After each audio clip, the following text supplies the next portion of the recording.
This program features live coverage of an African safari and may include animal kills and carcasses. Viewer discretion is advised.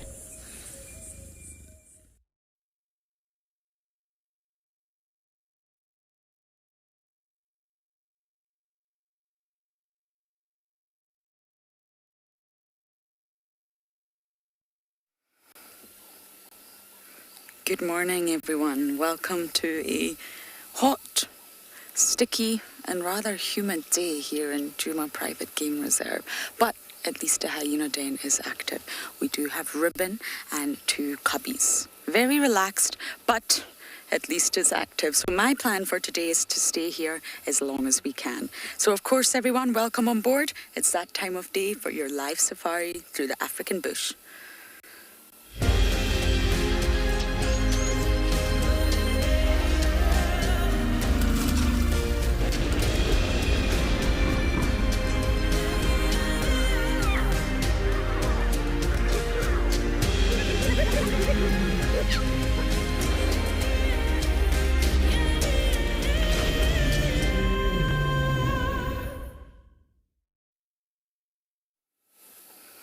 Glad you're on board with us, everyone, and I think Ribbon is too. Would you look at that? She's still looking rather skinny, though, I'm afraid. It doesn't appear that she's feasted at all since we seen her just yesterday. But she may have had something small, of course. She may have snacked along the way. So, my name is Lauren, and it gives me great pleasure to introduce my new cameraman. What's your name again? David. David. Darby. Oh, okay. I have Darby on camera. He's back in Djuma, everyone. So it's very, very good news. And he's overjoyed to see 3 members of the Djuma clan. Now, let's watch Ribbon. She's limping. Let's watch how she moves. I still don't understand why she's not had some food. But let's just watch her mobility right now and see how well she's walking. So, of course, before I forget, this is your live safari. Please do talk to us. Send in your very interesting questions, your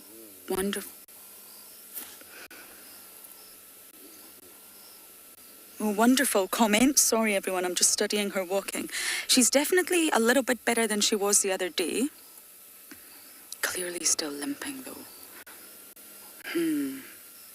So use the @FC on the YouTube chat, #WildEarth on Twitter. You can head over to wildearth.tv/explorers and kids. Most importantly, you send your questions via email, and the email address is kidsquestions@wildearth.tv. She's walking off, isn't she? So of course, since Ribbon is leaving, that means we must leave. There's no other adult at the den that we can see. They could be off in the thicket, but we must leave the little cubs now. And in case any of you missed the sunset safari last night, we had Corky. So it's good news. Corky is alive and well. So I'm going to say goodbye to these little spotted cubs for now, and we're going to send you across to Kim with her spotted cats.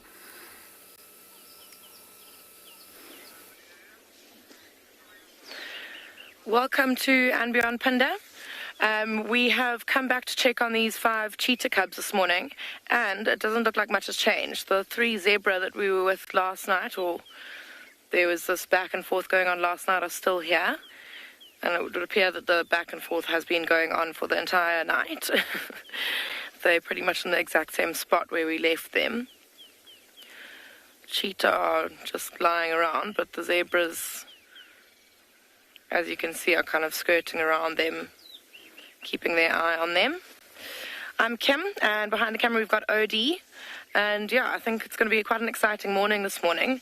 We weren't sure of what we were going to find when we got back here this morning after last night. I definitely didn't think the zebra would still be around. I thought that they'd maybe will have given up at this point. But as we can see, that is not the case. We've also been chatting a little bit about how these cheetah are hungry. They've got quite skinny stomachs, and if they are hoping to hunt at any stage, they are not going to be able to do that with these zebras around, because has blown their cover, and any animals around them or around here will know that there's a predator in the area because of how these zebra are acting. We're going to stick around here and see what happens. It does look like the cheetah are starting to get a little bit more active. But we're going to send you over to Andrew and his waterbuck.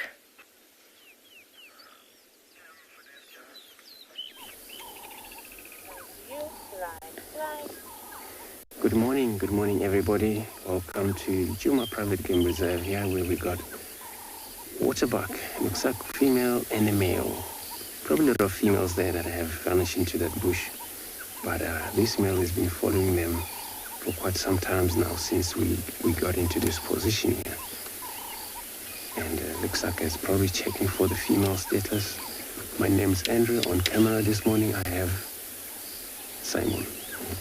So we came to check Gary Dam, just the beginning of a drive here, just to see if there's anything around.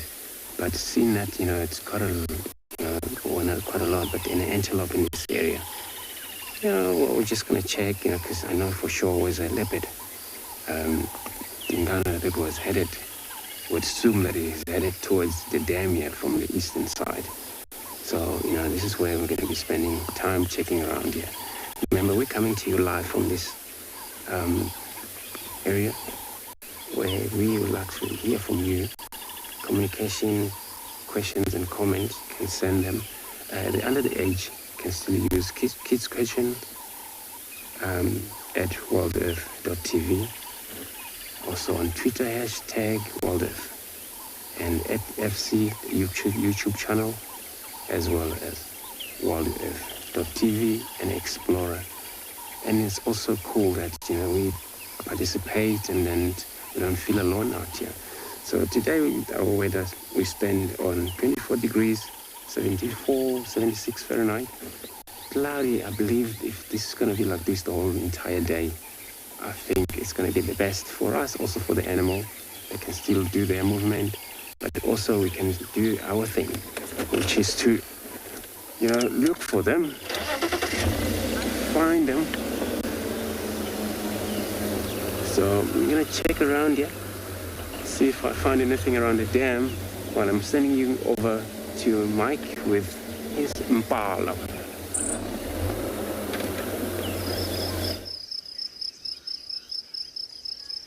We just came over to Impala Plains to watch this big old herd of impala slowly moving across, because there was lots of noise this morning. Lots of males were making all sorts of grunting and complaining, so we wondered what was going on. Just looks like they're enjoying a nice, relatively cool morning, although very humid. It's a wonderful day. I wonder what it's going to bring. Hi everyone, I'm Mike Anderson. Behind the camera is Gert. He's back with us here at Eco Training Pridelands Conservancy. And it's a nice open area, so it's a good place for us to listen to the calls of animals. On this morning, without too much wind, sound can travel quite a far distance.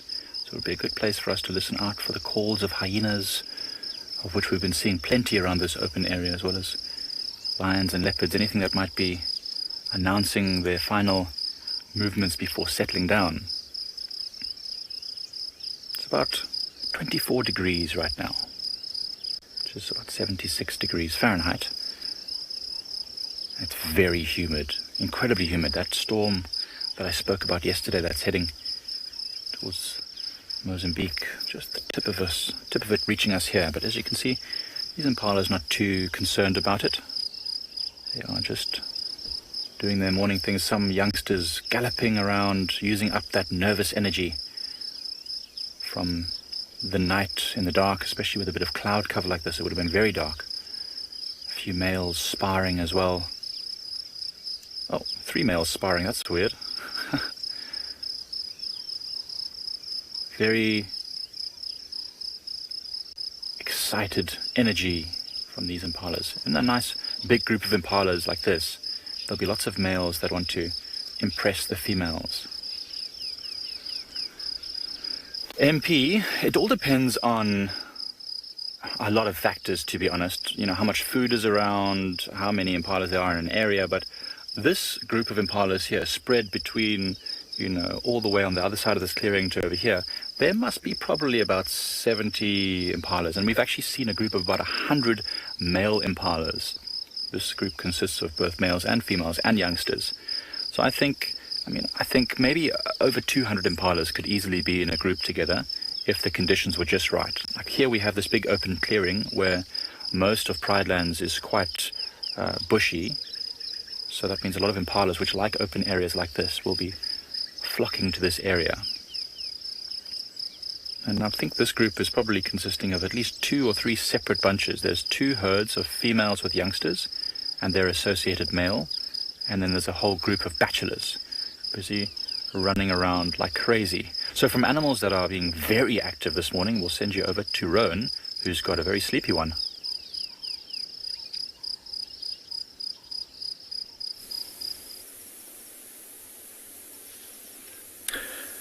Morning everyone and welcome to And Beyond Igala.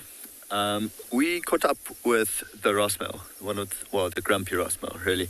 He had quite a busy night. They've been roaring all night long from Open Camp, and then we found his track at Tented Camp coming in a westerly direction and managed to find him about 5 minutes ago now, but as you can see, fast asleep.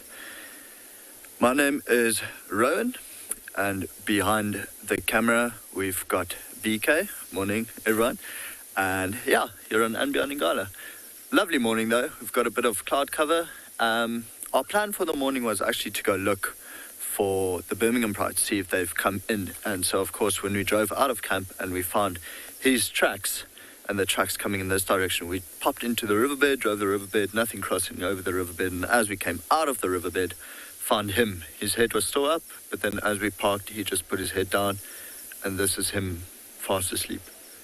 So I don't think they ate last night. Judging by his breathing, it's quite calm and slow, so it doesn't look like they killed anything last night. But the night before, we know they had a carcass. It'd be interesting to know what the rest of the Birmingham Pride is up to, where he left them. Could be that he heard different males calling from further west, and he was moving in that direction just to make his presence known, also roaring and urine spraying. But I kind of think he found his spot for today. So later on when the sun comes out, he might move just a little bit further west. There's a nice little riverbed on his left, actually behind him, that he might move into. It will keep him nice and cool for the rest of the day. I think this might be just his spot. So we're going to let him sleep for a while. We might return in a bit. But for now, we'll carry on further east, look for the rest of the Pride. I think that would be our plan for the morning.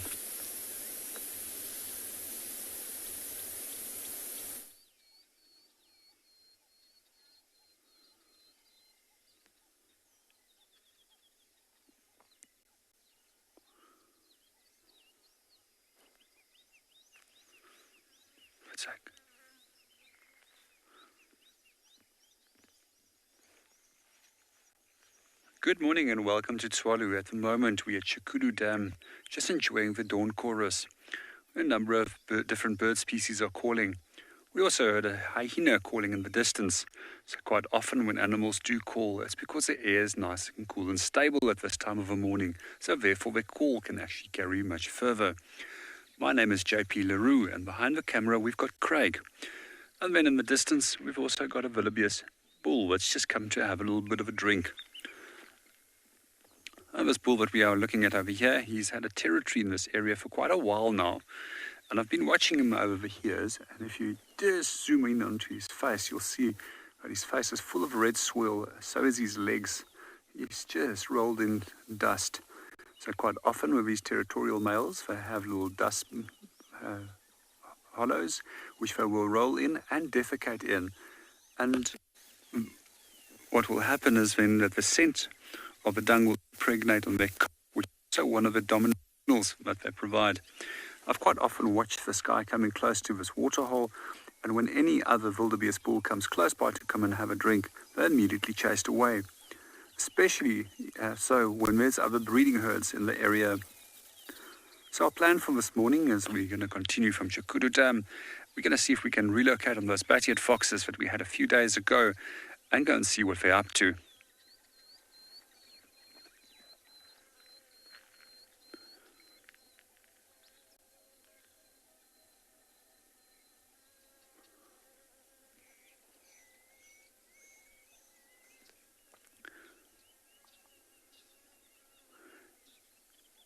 As mentioned before in one of the previous shows, our wildebeest in South Africa has become resident species that don't migrate any longer. Some of them will maybe move up to some 25 kilometers away from water. However, the territorial males will almost never leave their territories. Unlike in East Africa, where they will have mobile territories and migrate incredibly large distances.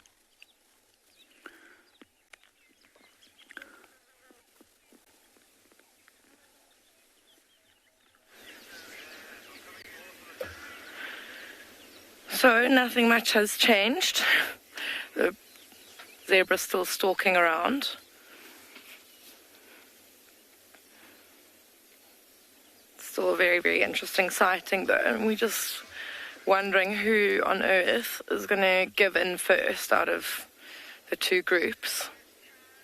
The cheetah don't look too worried about the zebra, but like I was saying earlier, if they want to hunt at any stage, they're going to have to make a change.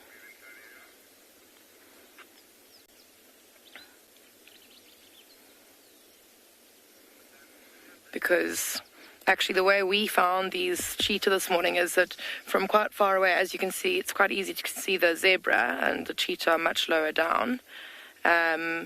So we were quite a distance off and we saw those zebra looking as they are now, and we immediately knew that they must still be looking at the cheetah. And any other animals around here will also read that behavior and realize that there's some kind of predator here. And they'll stay clear of the area.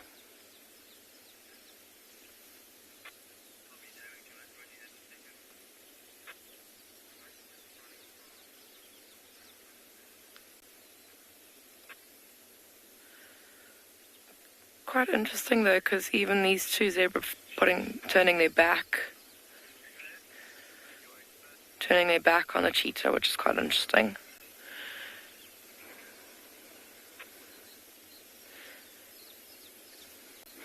So I suppose they do look a little bit vulnerable. They're still quite young, but hopefully with there being 5 of them, there's enough of them to keep a lookout for danger that will keep them, they'll be alert enough to kind of keep themselves safe and out of harm's way. They're just going to have to develop their skills and grow into big, strong adult cheetah, hopefully. But at the moment, because they still are quite young, only 10 months old, they do look a little bit vulnerable.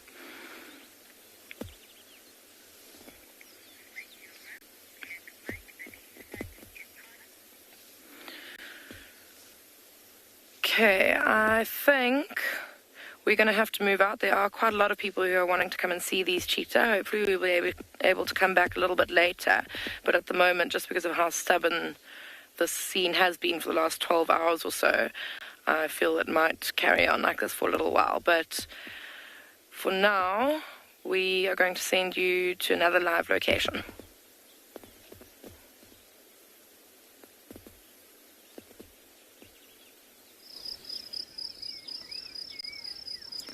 Like a gladiatorial arena, these impalas are relentless in their sparring. Especially in the dust, it looks quite epic. They're using this open area on that cleared piece of land that's being rehabilitated to be able to fight without tripping over any sticks or stones or hurting themselves. And you can see how intently they take each other on. They need to focus, otherwise it'll be very dangerous. They could easily end up getting stabbed, lose an eye, or get killed even if a horn would slash them in the neck. So it makes them very vulnerable to other animals like lions, leopards, which might be watching them, even a hyena. So they have to do this when it's nice and open. Now it's not the rutting season. These are quite intense sparring matches. They can get quite intense, but essentially there's no real outcome to this. They're just practicing. Only in about March, April, May sort of time do they really start to fight with the intent of winning dominance over females. That is our radio. So one of the other guides is out helping us look for whatever might be around on Pride Lands today.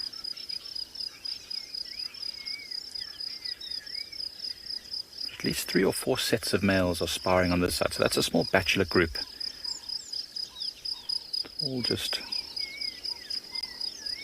prancing around and practicing their footwork. And it's really, it goes from being quite dainty to being very powerful and pushing each other. Then all of a sudden they break and they'll do a bit of hopping and skipping. And every now and again they do this rocking, jumping run, which is again just showing off their fitness to each other, to say, look, even though we're fighting, look how much energy I still have. You want to give up.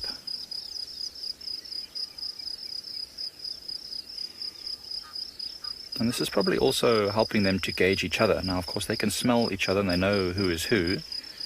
And so by sparring like this, when it comes to the rutting season, where those matches become much more intense and the outcomes mean the chance to mate with females or not, it means that certain individuals will know already that their rank is nowhere near, or their strength or skill is nowhere near the match of another one.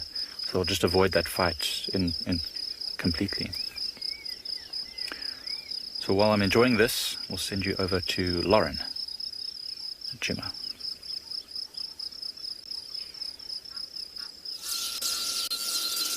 I have been searching for this bird for quite some time. Marcel and I tried the other day, but it flew away.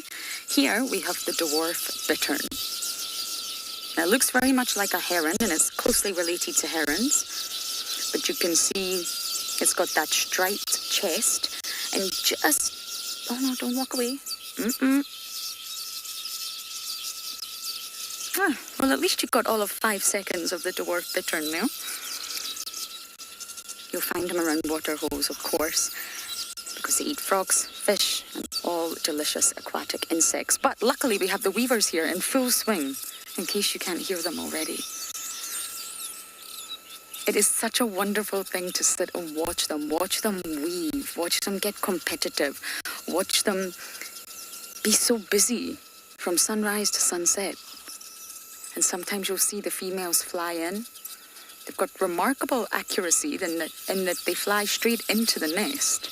They know exactly where the entrance is, and they'll check it out. But the ones with the masks, that's the males. The females look different. They're nowhere near as elaborate in their coloration because they don't need to be. The males looking so fancy like this, they're trying to advertise. They're trying to catch the attention of the ladies, of course. So the females, they're still yellow, they're still beautiful, but they're definitely not as elaborate as the males here. Well, this is a fresh one from the very beginning. This is Blade of Grass number 1. Would you look at that? This is the first strand of a nest. And look at, I'm checking it out.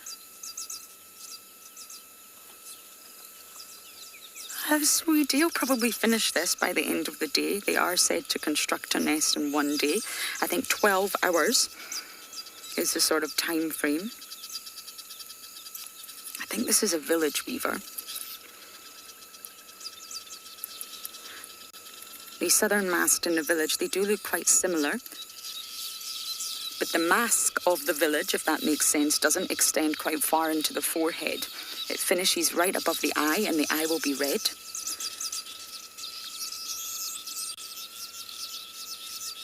Oh, would you look at that? It's not even 6 in the morning. The sun is up, and this male is getting busy to start his day making a nest.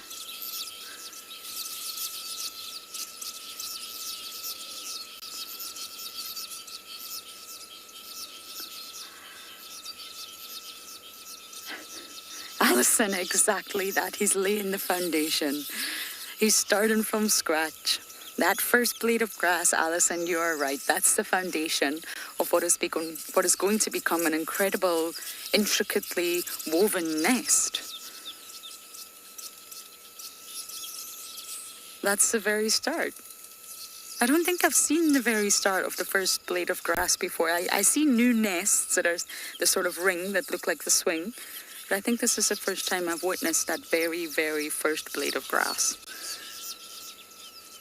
You see what I mean about the mask? It cuts off right above the eye. It doesn't extend into the forehead, if you like. I use the word forehead loosely.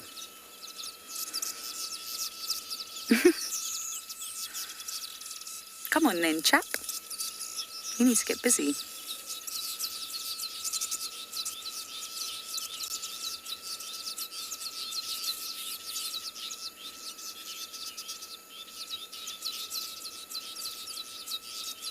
You see how delicately they're able to use their foot structure and their tails. They fan out their tails. Normally in most birds, tail feathers are quite robust. They're a lot more structured than the other feathers. And they contain a lot more melanin. Normally they're darker in most species of birds. Melanin helps reinforce the tail feathers, strengthens them, and it just helps them to balance.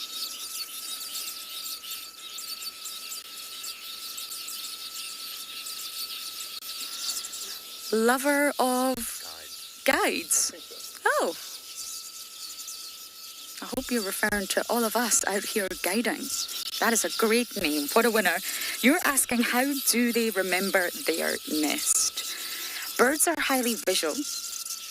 They also do have a keen sense of smell. So I imagine there'll be a little bit of scent, but just like they can navigate the skies, they're obviously... Oh, hello.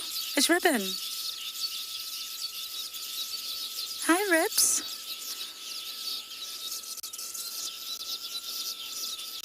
Oh, she's walking much better, everyone. I can assure you she was not walking this well the other day. I promise you she's putting weight on it. Hey, girl, where are you going? Are you looking for a leopard?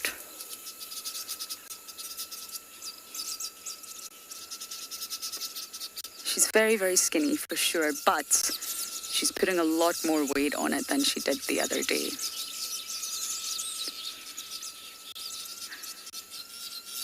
I keep bumping into Ribbon everywhere I go in this reserve.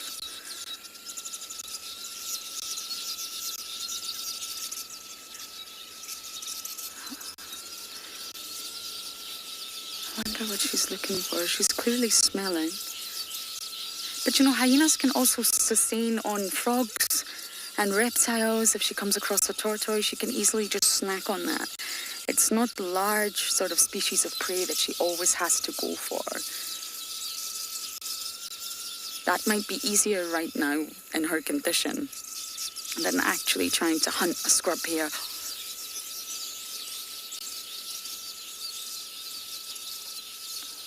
She's definitely lost weight.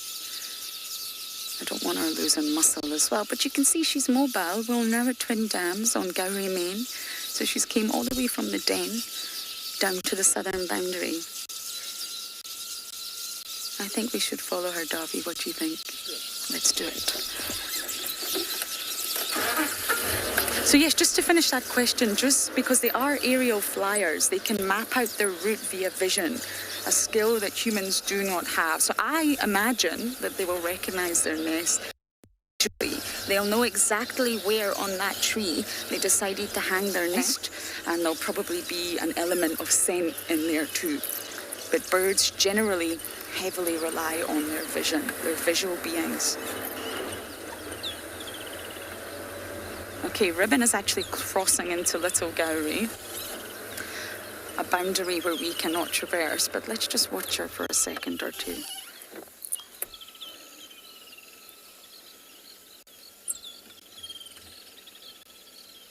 I hope she finds a good meal today, I really do. She needs it.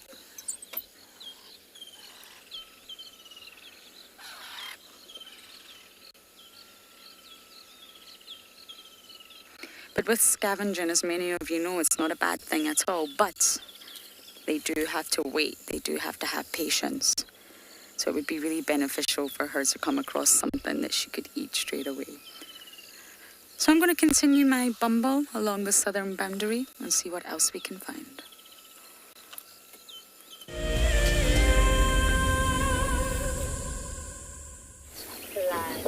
You can stick with. All right, thanks so much, Lorraine. So now we actually continue around here. And actually we were trying to do as much as we can, but we're on a track of the male leopard. We think it could be that Tingana. And walk past now, there's tracks, Galago, Pan, heading west, which we're going to stick with it, see how far he went. So we're looking at a tree over here, which is, if you look in the background, all the rising ones. This is in the western section. We're all now, I think we started this morning with, it actually was cloudy and it was promising that it's going to be either drizzling or we're just going to hope that it's going to be still stay like this for the entire day. So in an area where Lowvale, there's quite a lot of unique, all different bushes around here. And starting from these quarry bushes that we trying to move away from them. So all of these bush, magic quarry bushes, but also combined with so many of the other Combritum family trees, which is all russet bush wheelers, and also red bush wheelers. Some of the leadwood, as well as Acacia nigracis, which is knot thorns. And that's why it's covered. It's always tidy cover in this area, tall grasses. So I'm gonna move on. Hopefully we get luck with our Tingana.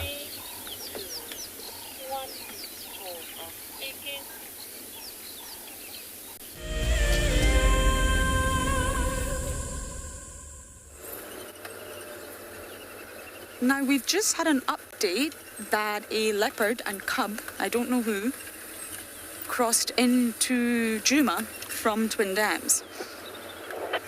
Now we are at Twin Dams, and we have been for maybe 10 minutes or so, and I don't see the leopard. The only thing that's going to work against us today, oh look at that little grebe all on his own. The only thing that's going to work against us is we can't actually drive the Mulwati yet, unfortunately. It's not been given the go-ahead since the rains. It's still quite waterlogged. Other areas have been given the go-ahead, but not the Mulwati itself. So we have to scratch around here. I wonder who it is. It could be Sibui, I would imagine. Could be Tandy. Yeah, I think those are our two options. But we've been here the entire time. So I think that's my mission now. Davi's desperate to see a leopard and elephants. So those are my two missions. And underwater, I think this is a little grebe. Yes, it is. A very small little bird, but one of my favorite calls. Can dive right under the water. Excellent scuba divers. And they don't need any equipment.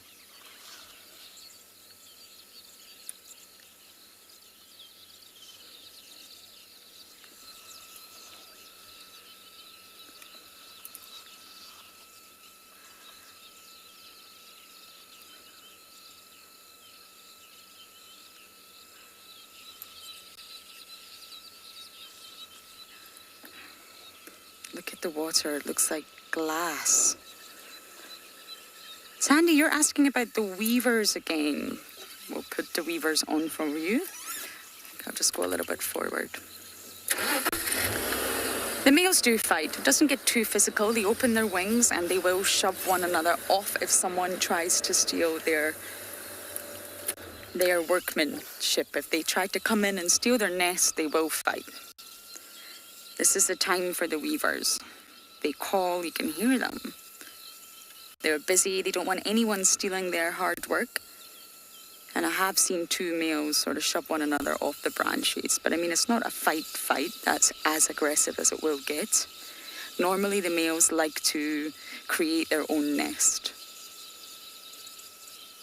They're very proud of their hard work.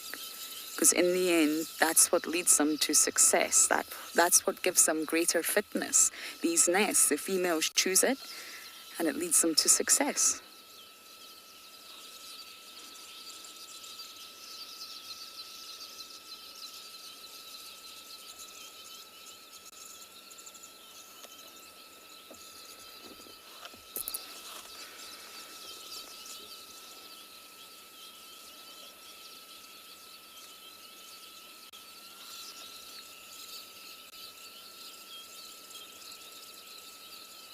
Okay, now I'm going to scratch around Twin Dams and hopefully find a leopard, but for now we're going to send you down to Swallow with their giraffe.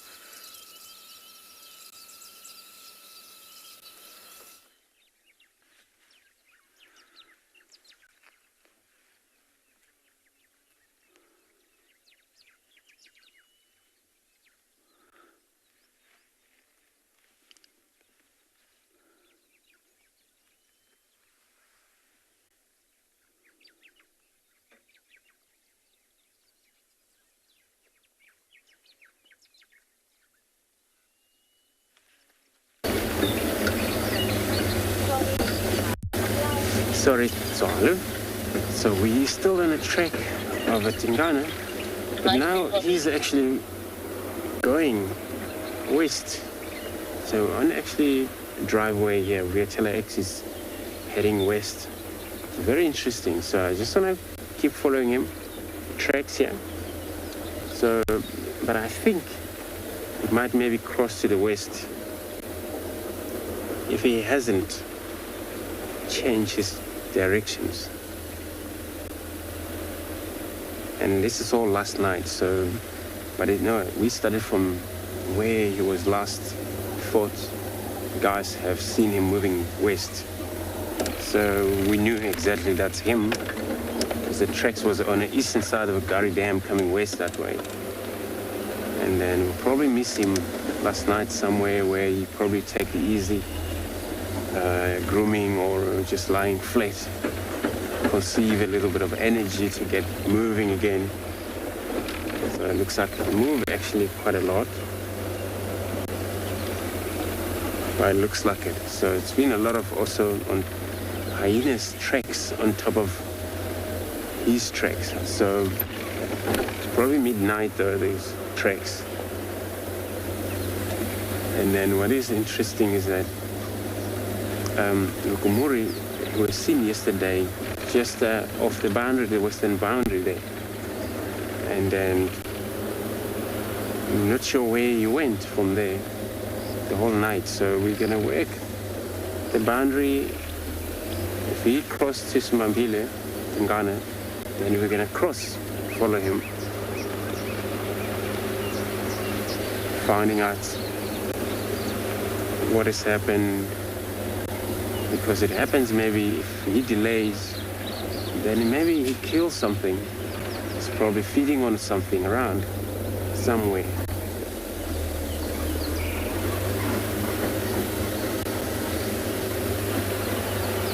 It's so cool that leopards, when they're mobile at night, it's all about a hunt, but also doing other activities. You know, checking the territories, and checking who's been there in the presence of a female, where we know was Zulu around here yesterday.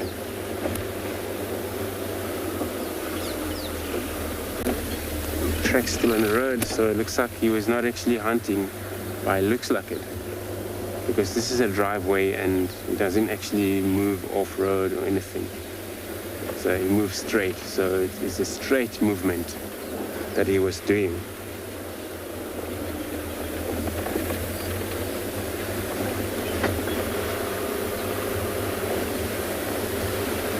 But yeah, I would like to see him again and just to enjoy his healthiness,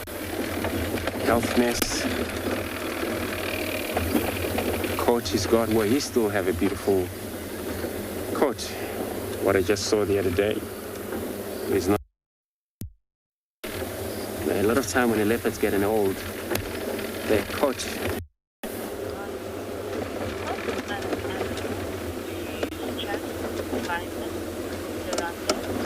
So Liraja, morning. So you want to know what other animals we use tracks to find them. So, you know, animals in general. I know we don't track so much on impalas, those, because, you know, so animal that you need in the time to see it. So that's where you started from, finding their tracks, which means that also the buffaloes, you know, you can use their tracks to find them. Animal in general. So only depend which one you want.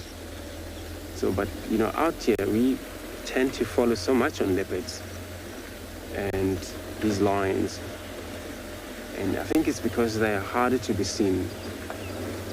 So they're actually very sneaky animals, and they're so small. So it's not easy to see them from way distances. Where then you need to stick with their tracks. Make sure when a track's cut off the road, then you know. Like right now, it looks like our track's not on the road anymore. So we have to see which direction that cross to, so that we can take another road. So which is very important. There we have a wildebeest right straight ahead in front of us. And it looks like a male wildebeest.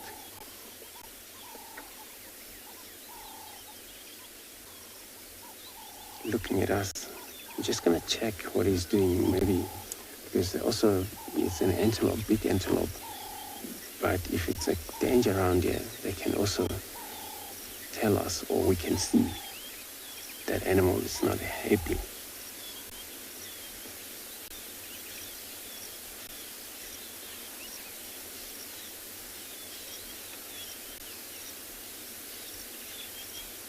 So blue wildebeest, more especially males, where they will isolate themselves, especially the dominant male, they actually are highly territorial. They see him like this, looks like it's only by himself. Only to tell that he's a male is very dark compared to the females, where the females are not very much that dark. Where all male and females then, they carry horns, they grow horns. But you pick up male among the females and looking at their color. King, will this wildebeest ever charge at you? King? King, so you're asking if wildebeest ever charge? No, not really. They're not actually that kind of animals. They're so cool though. They mainly walk away from any presence of human, unless if they threaten, if you corner them. Even in those impala, we know they're not dangerous to human. But if they don't have a way to escape, and they all run to you, this horn will actually damage you. But yeah, they wildebeest, they're so cool. Not this species, they're not actually so mean. Black wildebeest though, then if you play around where they have their calves and things like that, of course those ones will probably charge you or trying to get you off the side. But blue wildebeest, they're cool animals. We out here we only have a blue wildebeest. And sometimes what's happening here with the wildebeest, you know, male, so he establishes his own range territory area where he calls his spot to be, and he maintains that. By defecation also has a kind of oily on their neck position, bodies, and probably little glands. Those actually you would rub them against the wood, and there's actually left a message behind. Also, when they defecate and roll in the ground, if you ever come across this disturbed ground, you would think, oh, but yeah, it downed by the wildebeest. And then it's actually attract the females because now he's alone. If the female ever look for him, which is the usually female has to look for him, which is very interesting on this animal. And they don't spend time looking for the females, and they have to wait within their territory range where they now have to hope for the female to return back to their home or territory range. A lot of time the female right now, they all have their babies. There's no mating season. When you're up, with Lauren and her people. So I'm gonna try to find out where that leopard finally off to. I'm gonna be sending you over to Lauren.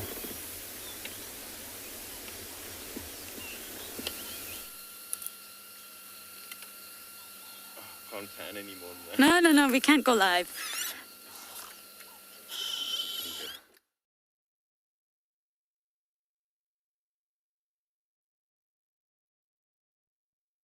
The leopard, because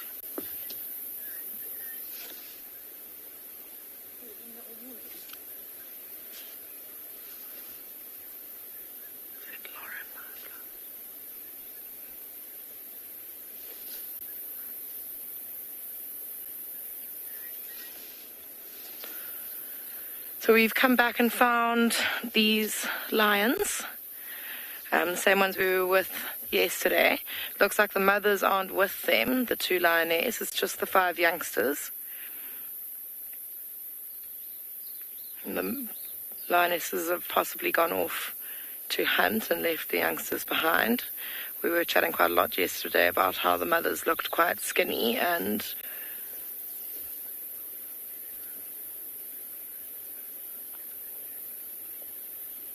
yeah, and the cubs were quite fat still, so I think that they may have decided to go and hunt.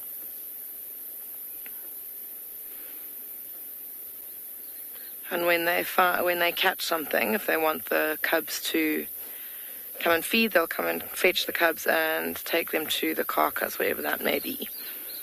So if they're successful, if they were successful last night or even throughout the day, then at some point these cubs will be fetched by their mums or by their mothers and taken to the carcass. But until then, I think it's just going to be a very lazy and relaxed day for these 5 cubs.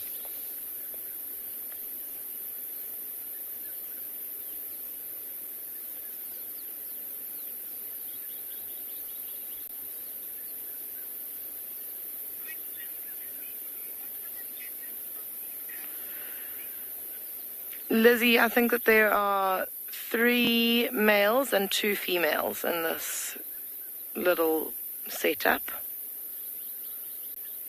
I will have to just double check that, but I'm fairly certain.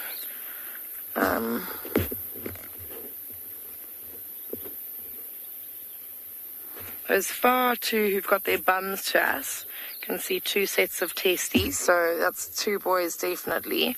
And then these 3 lying a bit closer, I can't see under their tails, but of the 3 of them, the one on the far left looks quite big. I think that might be the 3rd male, and then these other 2 females.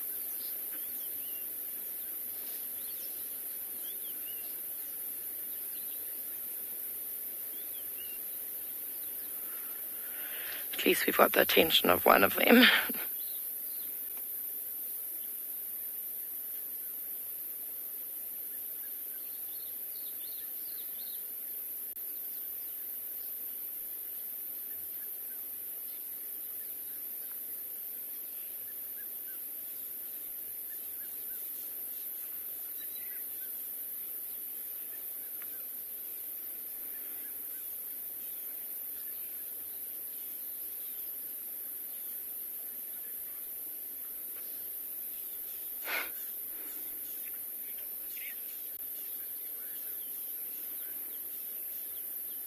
We might have his attention, but we definitely don't have his interest. He looks very, very bored with life and us being here.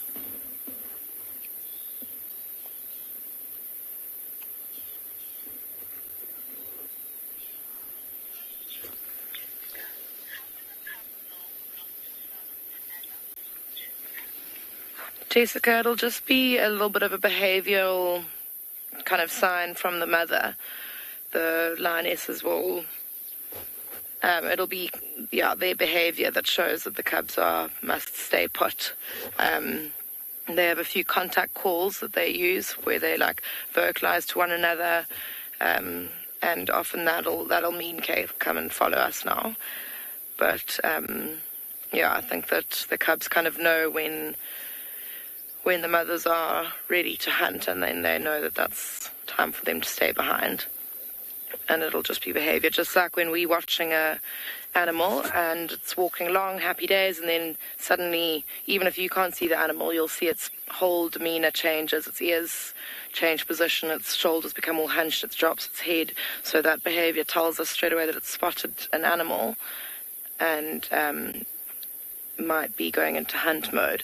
So it'll just be those subtle behavioral traits that'll tell these cubs that the mothers are off hunting and that they must not stay behind.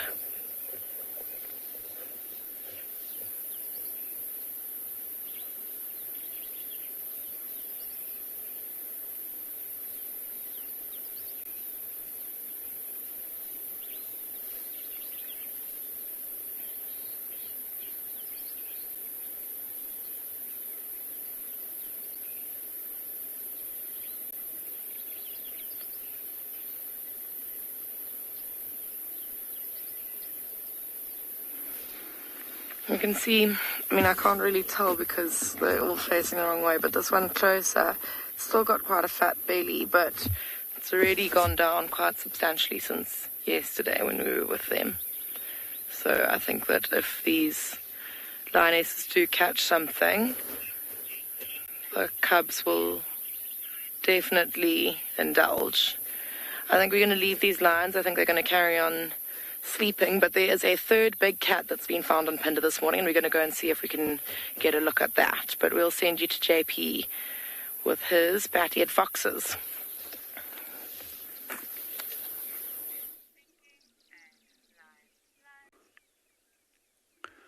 Good morning and welcome back to Tswalu.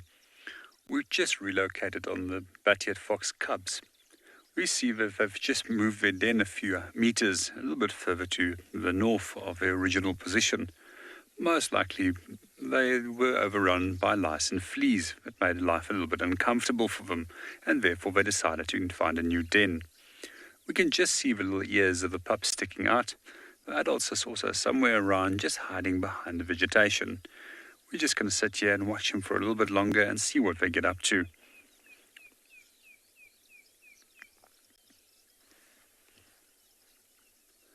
There we go. One of the pups has just come out of the den. And with Mom not being around, they're back into the burrow.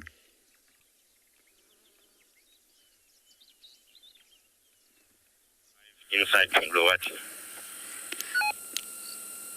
Copy, she's static. I'll keep you updated.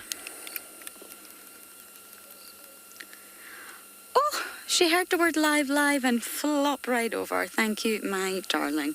We have Tlalamba. She's in the Mulwati, and we actually got permission from Juma to drive the Mulwati. So our vehicle is slightly different from the others in that, well, it gets through the most difficult situations. Sometimes it doesn't always get through, but we always get asked to follow the animals because our vehicles are a little bit tougher. So we tested the Mulwati. It's still quite waterlogged, but it's doable. And look who we found. Davi is overjoyed. How happy are you right now, Davi? So happy. He's not seen a leopard in a very long time.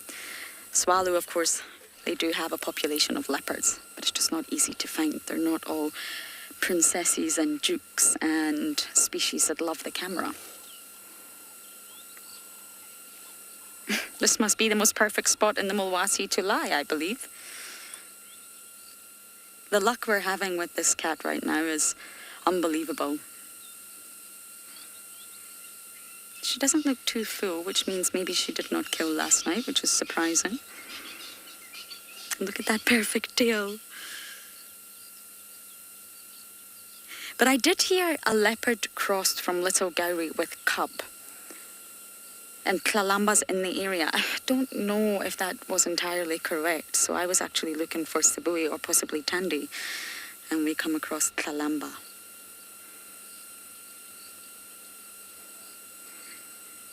Looks like she has a busy night.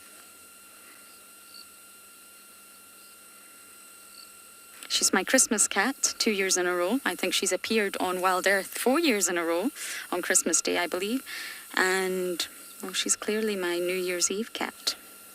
Hogmanay, as we call it in Scotland. Any Scottish people who are watching will know exactly what I'm talking about. Others, probably not. But it's the last day of what has been an incredibly tough year, and Tlalamba's here to celebrate it.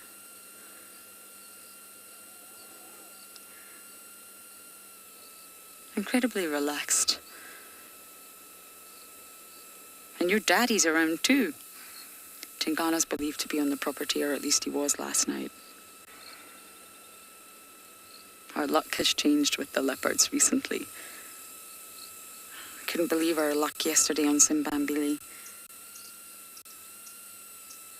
Considering how thick and how dense the vegetation is, it's really surprising that we're actually finding any leopards.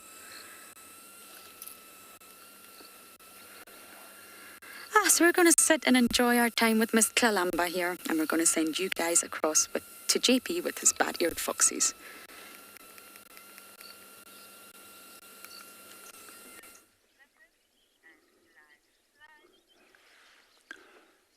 Good morning and welcome back to Tswalu. We're still with bat-eared foxes at the moment. The pups have just disappeared underneath a den. However, the adult is lying up at the back. I always find it amazing how perfectly still they can lie and how quickly they can blend in with the environment. And you can barely see them. We're very, very fortunate to be able to view these pups at the den at the moment. Quite often when bat-eared foxes do see us approach with a vehicle or on foot, they immediately tend to run. They tend to be very shy. In general, if they are resting in the daytime and we walk up close by towards them, if we didn't notice them earlier, they tend to lie flat down and wait almost until you're right on top of them before they run off.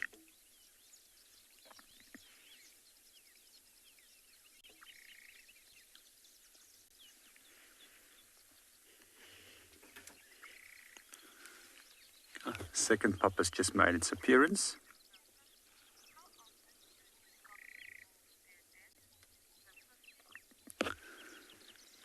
Good morning, and to answer your question, how often do they move? Sometimes not at all, and then at other times in a more regular interval. It's also probably to do with the season and the amount of rainfall. It's also possibly that the higher rainfall that we've received has led to more parasites that can bother them, and therefore they've now moved it.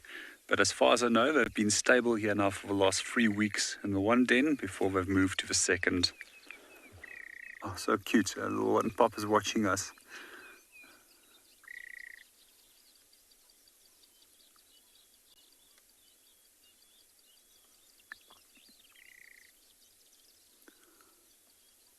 The faces are full of sand this morning, especially with the rain and the swell being wet. It seems to stick to everything.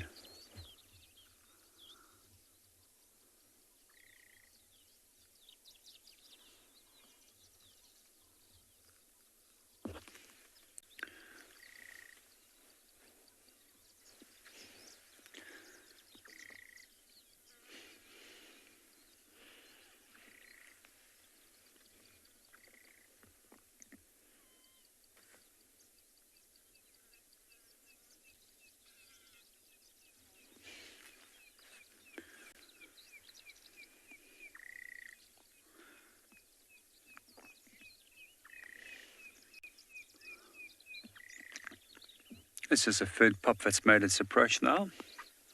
It's slowly also coming out. We hope that they're all going to come out in full view.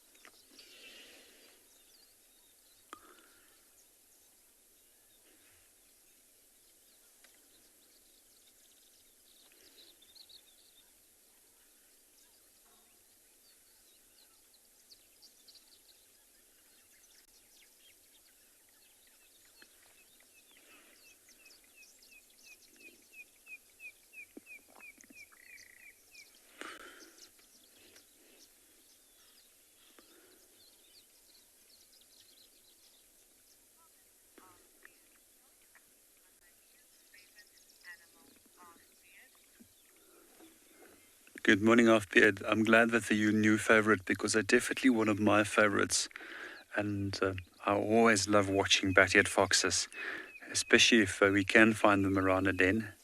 And especially when they are being playful as well. So quite often we do find them that they play with one another, especially even the adults will play with one another at times, which is quite a unique behavior amongst adult animals.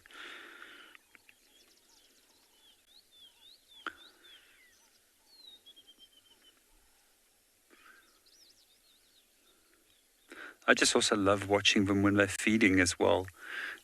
Very peculiar way of feeding with their head down to the ground, ears very close by to the ground, listening for insects and things that's underneath the ground.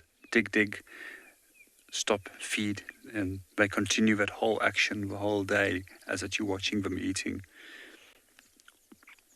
So generally in winter, we tend to find that they are more day active, where they will feed on termites, compared to our summer months where our termites become only active at the coldest parts of the night.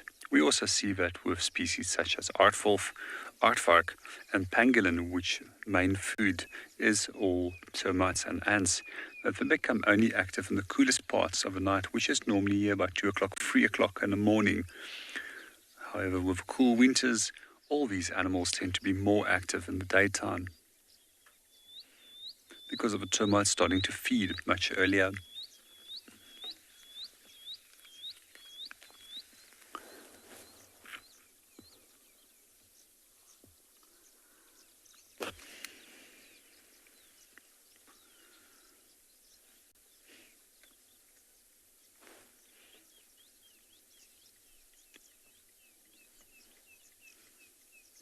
Something has just caught their attention and all their little ears are pinned straight towards something that's bothering them at the moment. It's possible that it's another aardwolf coming in. Ah, there we go. Sorry, there's a bat-eared fox that's come from a distance. We're not sure if it's a related individual, and they're very, very focused on him. And the pups have just disappeared underneath in the burrow because of the stranger that has come close by to their little burrow system.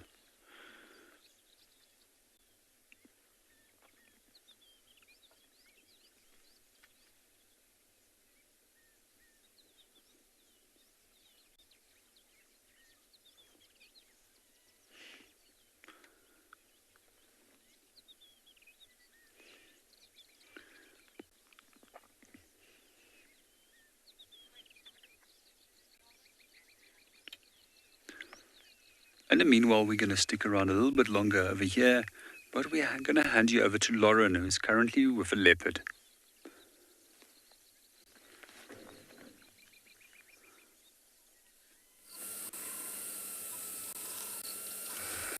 Unfortunately, our leopard has walked behind the car. We've just had the most wonderful... Davy might be able to get her now. Don't want to turn on the camera don't want to turn on the car, sorry, just yet. Want to give Tlalamba space. Excuse it, Ariel. Now, she's just spent the past 10 minutes eating grass. It was the most wonderful thing. I've never seen Tlalamba do that before. She's just been eating the grass quite happily. All along the embankment of the Mulwati. Oh, now we're going to lie down there. Okay. So I think she's far enough away for us to reposition. Bear with me. The Mulwati is still quite waterlogged. I'm going to try and do a U-turn here.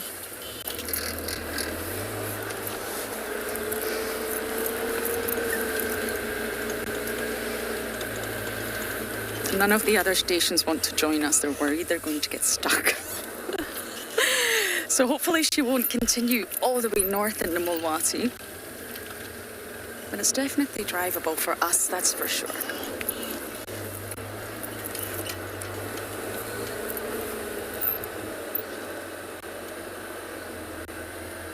What is she doing? What is she doing? Is she going to vomit? I think she's got a sore tummy and that's why she was eating grass. She's going to regurgitate. Yeah, there we go.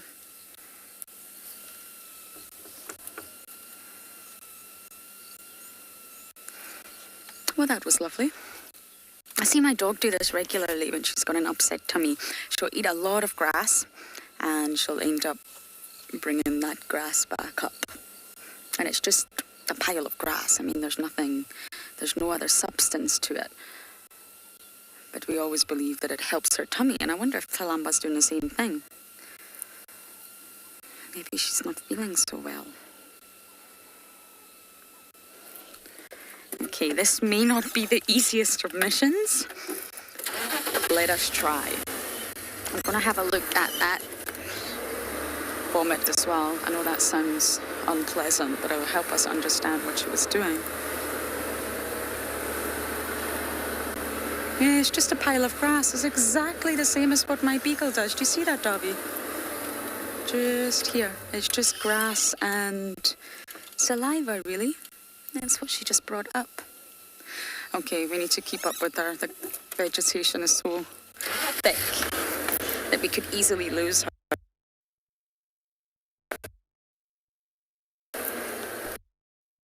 Okay, here, figure how to for this. We're going to send you across to Kim and her impala. We've come across a very new little impala lamb and its mother. You can see that they are separate from a herd, and often impala not often, they do leave the herd when they are ready to give birth, and then they go and give birth in a thicket somewhere where they feel nice and safe, and then after a couple of days they'll rejoin the safety of the herd. And this one is tiny. I think that it was probably born last night sometime, or maybe yesterday. And the mother still has kind of, like her tail looks like it's a bit matted with dried fluid, maybe from the birth. So you can tell that it is quite a recent thing, as well as just how tiny that baby is. It's a little bit of a late one in the season. Here on Pinder, the lambs all started dropping. I think the first one was seen on like the 2nd of November. So it's almost 2 months later.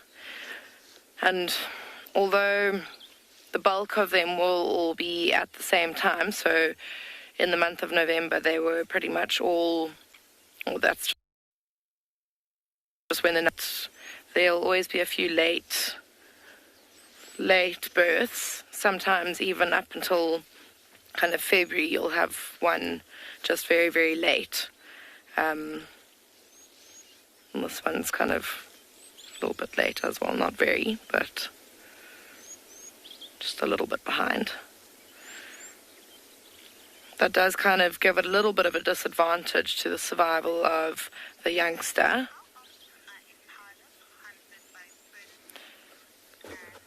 Because now this impala will definitely be the youngest lamb and maybe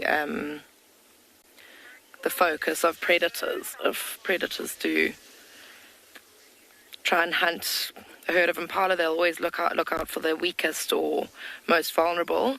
So the purpose of having all the impala lambs at the same time is so that they're all equally as vulnerable as one another, and they have their chances. A little bit young one, then obviously that will be the one that's the most vulnerable. So a little bit of a disadvantage having the youngsters. Well, the earlier ones and the later ones are always going to be a little bit more vulnerable than the ones that are born with the bulk of, or just with most of the rest. But we've just had a question about how often baby impala or impala lambs are eaten by predators, and I'll say at this time of year very often. It's such easy pickings for predators at this time of year when there are so many baby animals around, not just impala lambs. So even though we do see of these small animals or baby animals around this time of year, that number does slowly drop, and it's quite a noticeable drop because most of the predators will live off of these young animals just because they are so much easier to hunt than the older or the adult prey species.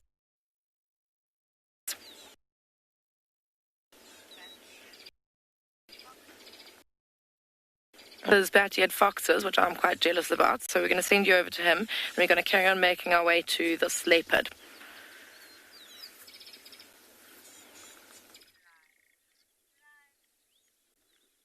Good morning, welcome back to Tswalu. We're still with bat-eared fox Pops. She's just a bit cautious to see what the other fox is up to. And meanwhile, we also have noticed that the little pups were coming up to her on a regular interval for being groomed, and she was busy cleaning them, removing all the parasites off their coat, nibbling away. So, shame, these guys must be full of lice at the moment if they're so keen for her to come and groom them. So quite often we see animals, young animals, coming to adults to groom them, and we also sometimes see animals grooming themselves. And the action of some areas is obviously hard to reach, and then somebody else needs to help you. So quite often we see that a lot of social animals will groom one another in aid of reducing social tension, to remove parasites, but also to build a bond between individuals. Here she's back again. It's amazing how quick they are for their small size. Here we go.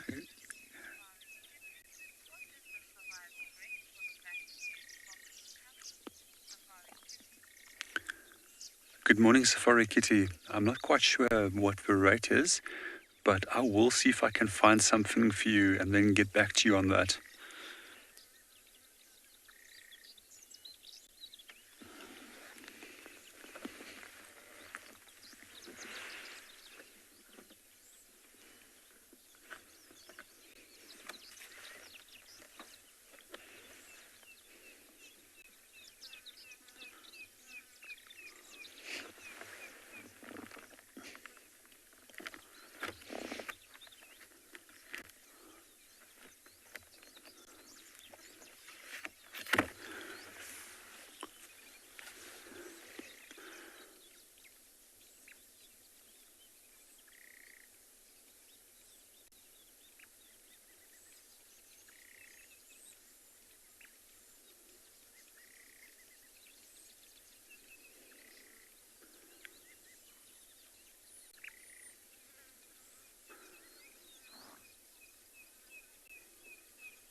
Good morning, Zay. To answer your question, yes, they do.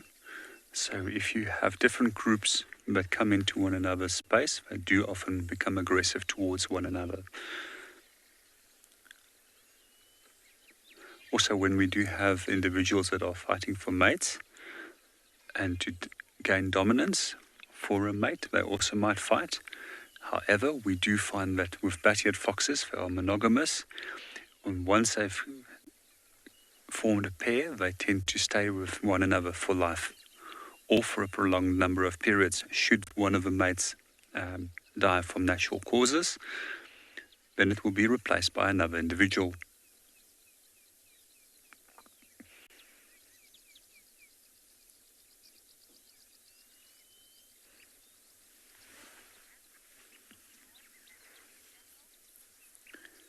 We're going to stick around a little bit longer and see what these foxes get up to.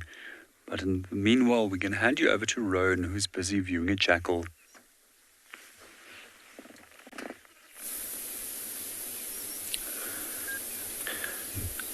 So here we've got two black-backed jackals that also fight because of territory. And it's interesting, these two, we're in an area called Devonshire Clearings. You can mostly find black-backed jackals in a clearing like this. There'd be small termite mounds around, which they could turn into a den. But I was just thinking, and I was chatting to Vika about this, is that I've never seen these two with youngsters. Quite nice in colour though, very, very pale as they go. So they stick out quite a bit in the green grass. You can see they're almost taking in turns to lift their heads up. Just every now and then looking around them, seeing that there's no danger, there's no issue, no predators coming their way, but also listening intently for any sign of a kill, maybe a carcass somewhere.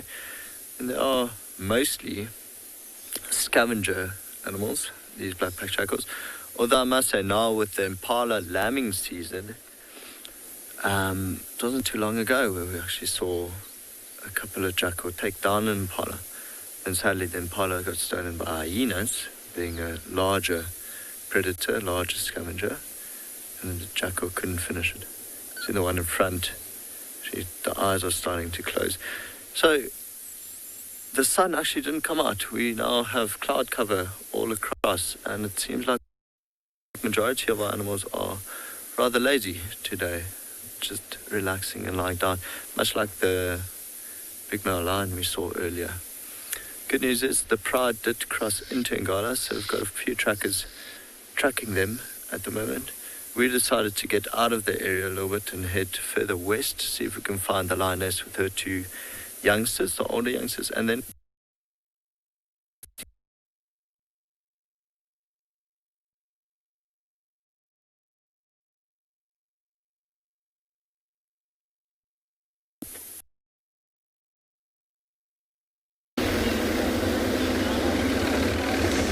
Sorry about that, Ngala. So, an update about that leopard track we were following. Looks like we crossed to the west, but not where we can go.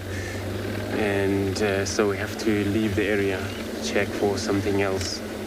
And the lions, there's no update about them.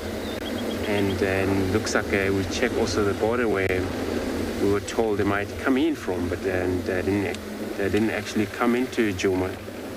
So we're just going to check for anything else. I have to believe that there's got to be another leopard around. Since, the west, Hukumuri must be there, and then we believe that we might see Tingana coming back, or both of them coming back soon. If they ever bump on each other, that's the way then the fight is going to happen. We're going to push one another, and it's possible that we may see them sometimes together, or they're going to come back home alone. So he pushes, and he stands, which is great. So he's not actually letting anything go down. He's showing his power. It's the only reason he returned back to the west. So it's good that we know he's in the west already. So next time we look, we would expect him to come back from the west to the east to Djuma. So now we're going to check a few water holes to see if there is anything drinking, anything we're going to find. We're going to share. Not sure what happened to the pride up north, Kalamati. Maybe they're still in Manyeleti. Because there hasn't been an update since yesterday about them. So it happened back in Manyeleti, that side.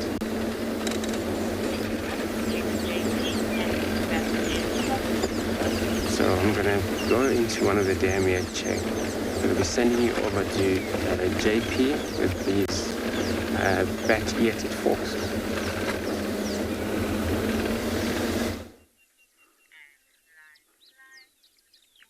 Good morning, welcome back to Tswalu. We've just watched the adult bat-eared fox becoming a little bit more curious about some insects that's moving around. And we have also just noticed that the pups have become a little bit more confident in their movements. So we just want to come back to a question that Safari Kitty had a little bit earlier. And with regards to the mortality rate for these cubs and success rate, I unfortunately can't find anything. However, we do see that they are weaned at a very early age, anywhere from 4 weeks of age, and that they are considered as adults by 4 months of age already. So just in general, their lifespan, they can reach an age of approximately 9 years in areas where there's low predator pressure on them. I have found in the past that a number of other predators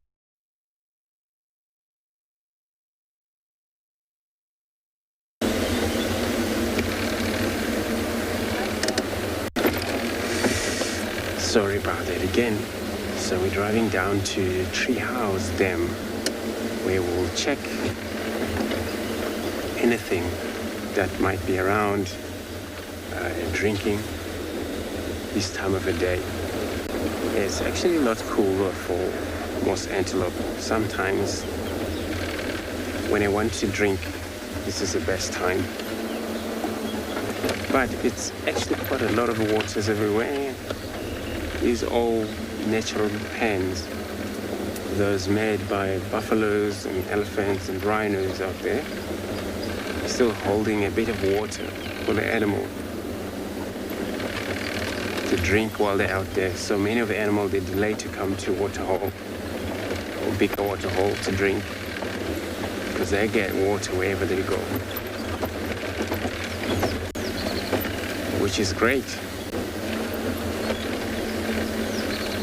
This waterhole that we have here, many of them, since they're all man-made, so they're so beautiful. They hold enough water for several months before the whole winter, then still carrying enough water for the animal. Where those natural pens, they're more likely to dry out because they're not that big. And animals, they still have water in these big lakes we have around here.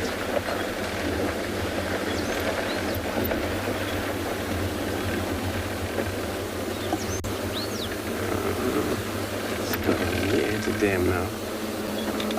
Just going to check on the edge of the water if there is anything.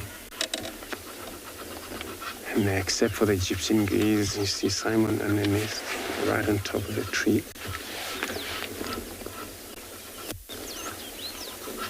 It looks like we've got an Egyptian geese over here sitting on their nest.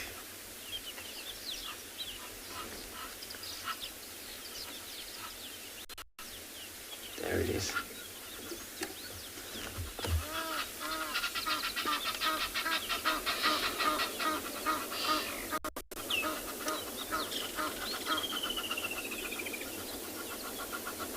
Probably what is happening there. So they always pair in pairs. So they're just going to go down. But I'm not kind of sure. This is actually, I haven't seen them down there, up there in this tree there.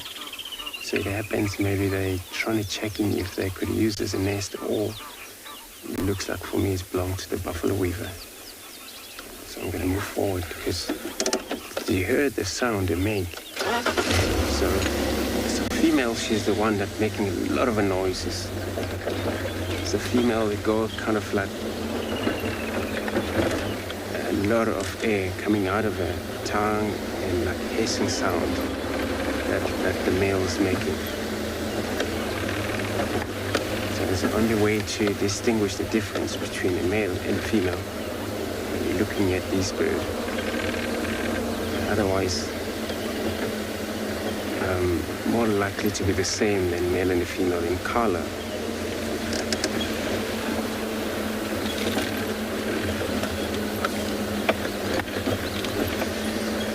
So this is a treehouse dam. I'm not sure why do they fly down here. It's because of that. We heard another sound of other Egyptian geese somewhere. It happens, maybe that's why they flew down. Because any other present of arrival here, other Egyptian geese, especially those males which they don't have their mates with them, they're more likely to fly and trying to fight other male. Those are in pair already. So the male over here won't like that.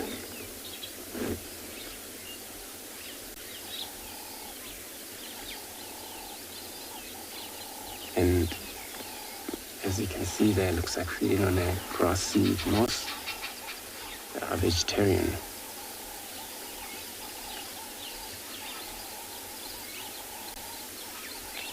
When you rest, hold off thinking. So I'm going to take another moment here, see if there's anything come to drink.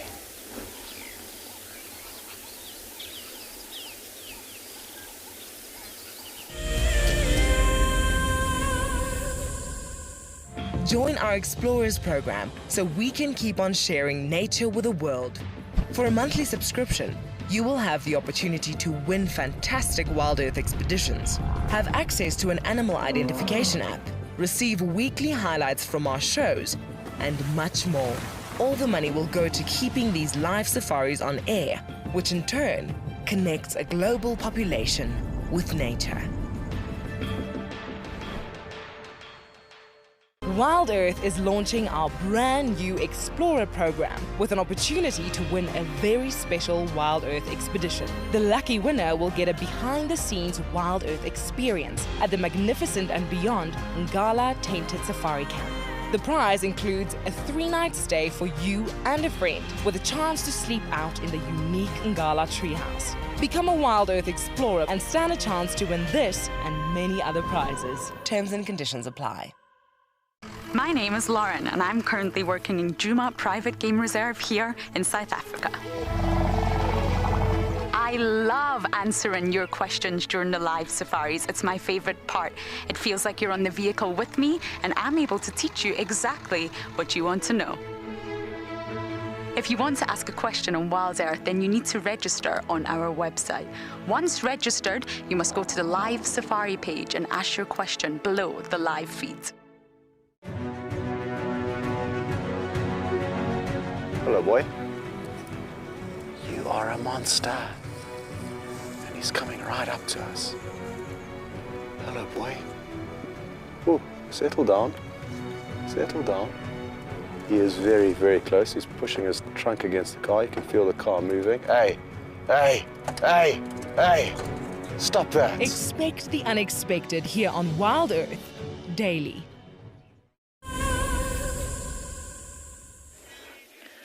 Welcome back, and we are with our third big cat of the day. How cool has this morning been? Starting off with cheetah, and then lions, and now a leopard.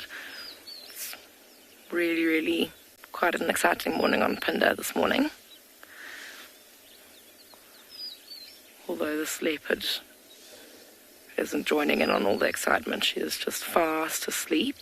I think she's quite fat. She must have caught something at some point in the night, or maybe yesterday, and the only movement we can really see is just her stomach pumping up and down as she's panting, trying to digest her food and cool herself down.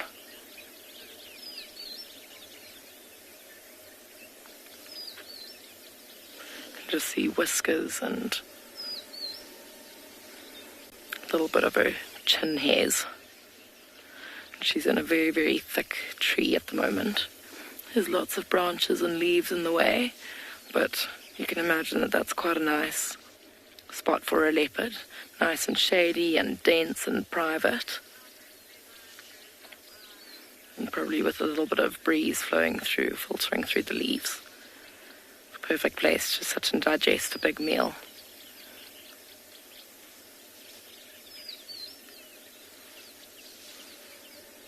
A little bit of movement.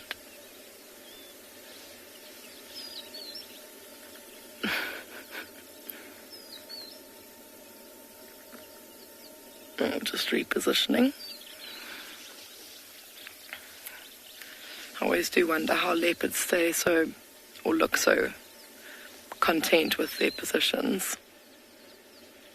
You can imagine how many squiggly branches are like sticking them in the ribs. Especially when you've got such a fat tummy like that. You just want to be comfortable.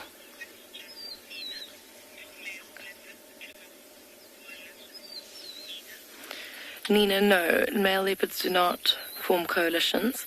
That social behavior is unique to lions and cheetah. Leopard are completely solitary, male and female. They'll spend most of their time alone, unless obviously they're mating, and at that point they'll meet up with a animal of the opposite sex, and then they'll spend a couple of days together where they mate, and then they'll go their separate ways. And then obviously the other situation when there's a group of animals is a mother with her cubs, but that's the only time.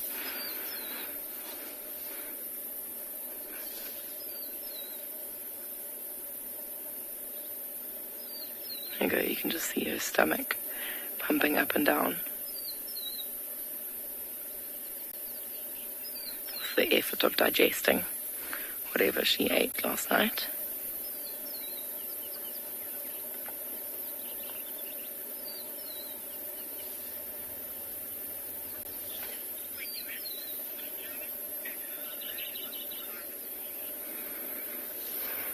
I think we're going to spend a little bit more time with her and hope that she shows herself a little bit more. But for now, Lauren's got a herd of impala for you.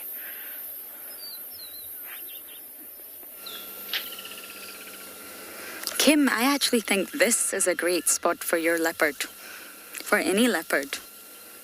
Every single impala in the Sabi Sands happens to be here. It's a sea of impala.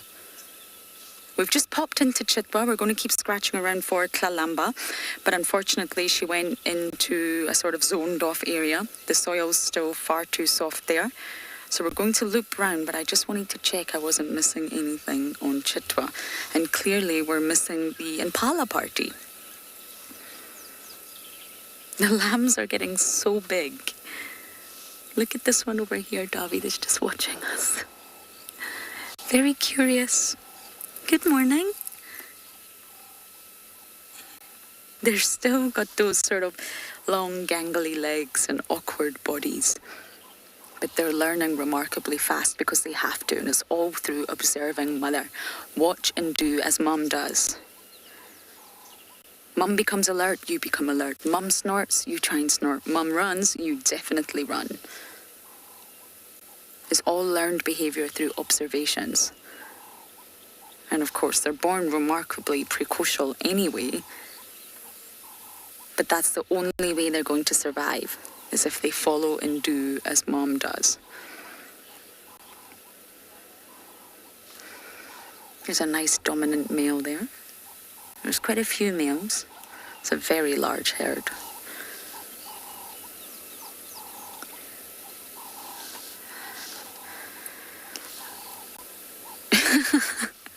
Jonathan, why didn't I think of that? Yes, you're right. It's the Impala end of year party.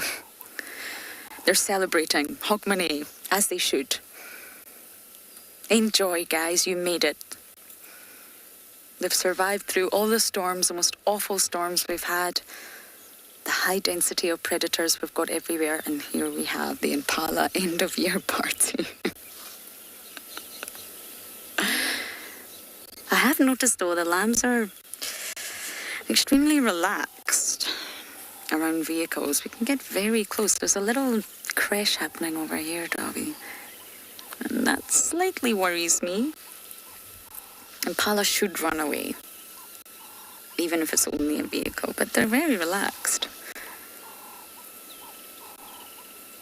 And of course, in a herd this size, it benefits them greatly. And from the outset, it sort of looks like altruistic behavior, but is it? Is it really altruism? Are they really looking out for one another? Sadly, they're not. They're looking out for themselves. It's actually selfish behavior. Ouchie, oxpecker, wow. Mothers possibly would look out for their offspring, but really, by diluting yourself in a large herd like this, you're increasing your chance of survival. It's less likely going to be you that gets plucked off by the predators. It's a dilution effect. They're not really looking out for one another. And by them snorting and alarming when they see a predator, yes, it greatly benefits everyone, but that means that others will copy that behavior. So when another individual alarms, it greatly benefits you.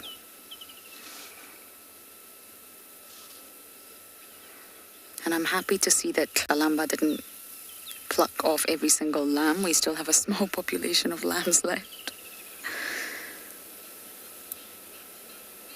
And they tend to stick together in little creche groups in the middle of the herd. So they're surrounded by the adults, but all the youngsters like to be together.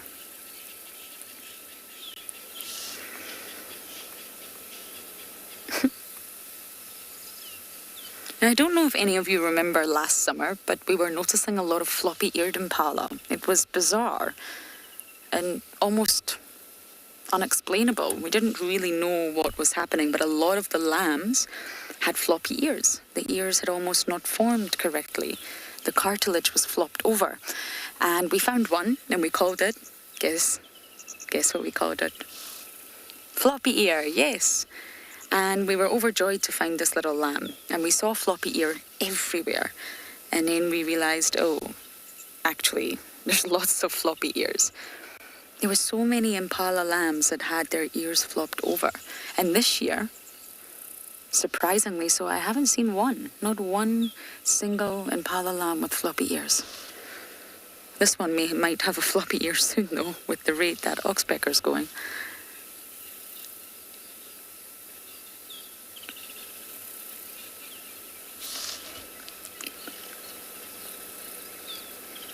Kim, I think that was the name. You're asking a very good question. I am going to guesstimate pushing 100. What would you say, Davy? Yeah, somewhere around there. Oh, he's agreeing with me. I didn't expect that. Yes, somewhere around 100, I think, including all the lambs, the rams, and the ewe. This is a very, very large herd.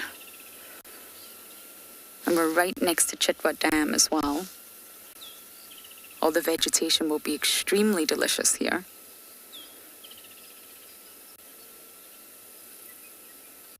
Oh, we've got some suckling going over here. Look, this little lamb suckling from Mom.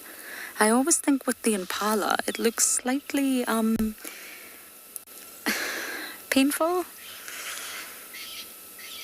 It may not be, but it definitely doesn't look like a pleasant experience for Mom.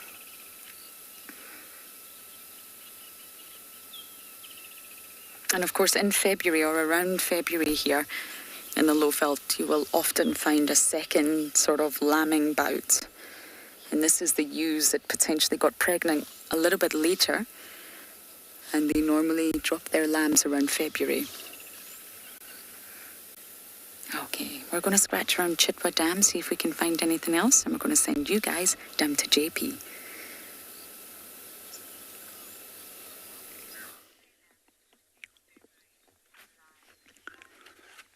Good morning and welcome back to Tswalu. We've just been watching a Gemsbok bull. The poor guy is also infested with parasites at the moment. In his case, it is louse flies that are actually bothering them. And these flies have got very well adapted feet that hooks onto the coat of animals, and it's almost impossible to remove them. I've had one of them almost in my ear once before, and one of my colleagues had one as well. And it takes a little bit of work to try and get them out.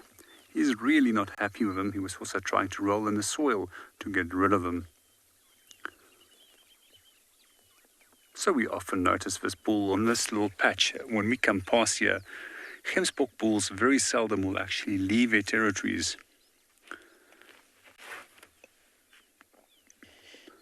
Even in the hardest of droughts, they will still stick to their territories.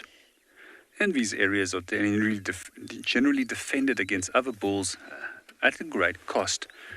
And I have seen these guys fighting in the past, and they can inflict serious wounds on one another when it comes to using the horns as a defensive weapon against one another. I've also seen a female once before very effectively using her horns against a group of wild dogs and hyenas to protect the young. It is also said that they can kill lions. However, I have not personally seen this before.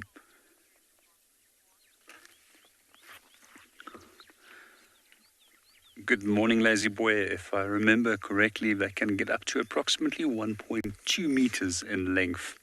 We also tend to find that the females tend to have longer horns than the males have. But they tend to be thinner and narrower at the base. So just a quickly thing about horns that we might have mentioned in the past. Horns are permanent growths. They consist out of the inner core of bone, the material that is then covered with keratin, unlike those of the herbivores that we find, such as deer, which has anthers, that is, non-permanent growths, which are seasonally dropped.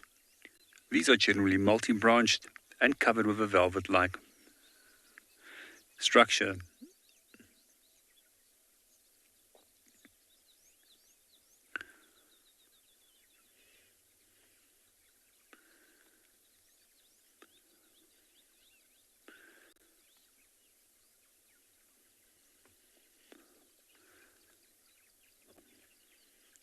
One of my favorite stories about the gemsbok still stays a story about how the unicorn came to be.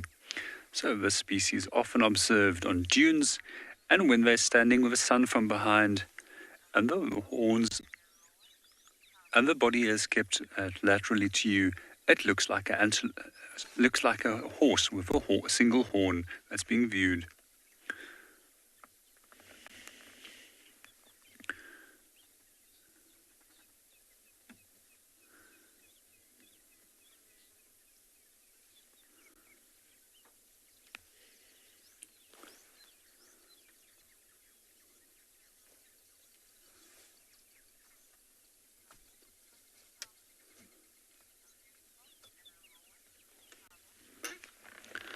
Good morning, Zabo. Just to answer your question on how you separate gemsbok from roan, it's fairly easy. Roan has got a more uniform coat color. It also has a black and white face marking. However, when we do look at the horns, they are shorter and they curve back much sooner compared to a much straighter horn structure that we find in the oryx.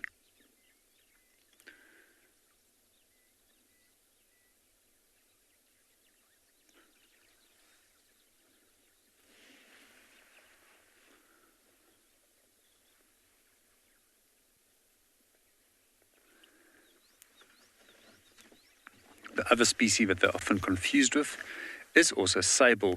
However, sable has got a jet black upper coat in the bulls and a white belly. Hence the Afrikaans name, a swart wit pens, meaning a black-white belly, if you translate the name. Quite often Afrikaans names are very descriptive.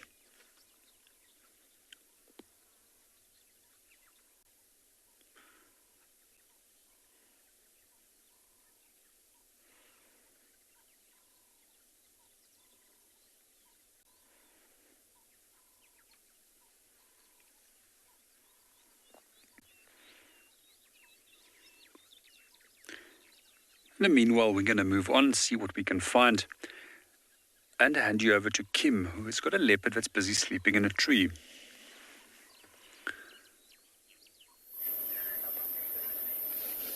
So we've moved a little bit closer. I think we've got a little bit of a better view of her now. We can see a bit more of her. You can see her nose and whiskers and mouth and a paw. And an eye. If she were to open it, we might glimpse that. But you do wonder how she can sleep in such a position. She looks like she's on her back, her paws in the air, head back. And you can see that it's an extremely dense tree with lots and lots of branches that can hold her in place.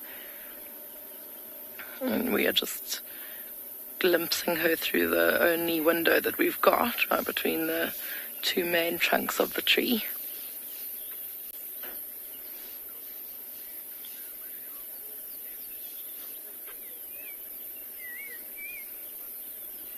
So like I said, it's a nice dense tree, and apart from it creating a lot of shade for her, it does also kind of hold her in.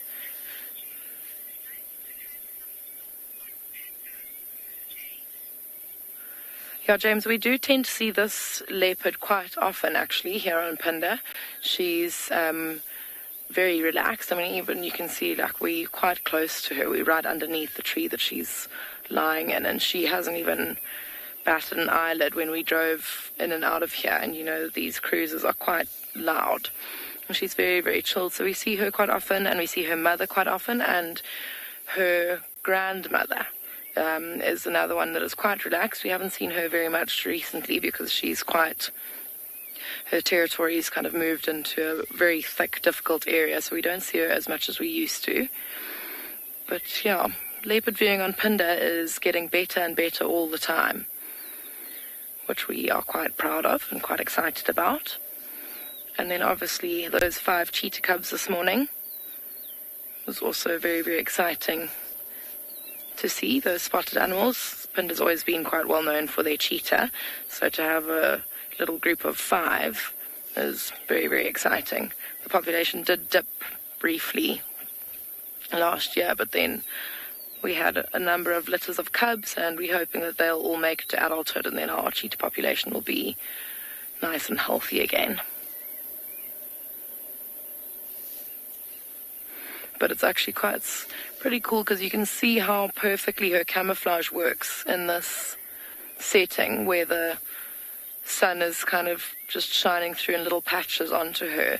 It's like that dappled light is perfectly imitated by her coat, with those darker patches looking like shadows and the light patches looking like little sun patches. It's almost the exact pattern that the light shining through the leaves makes. Why it's so difficult to see. I wonder who actually found her in here, who drove past and managed to spot her, because it was a very good spot. Unless you know she's in here, it's quite difficult to see.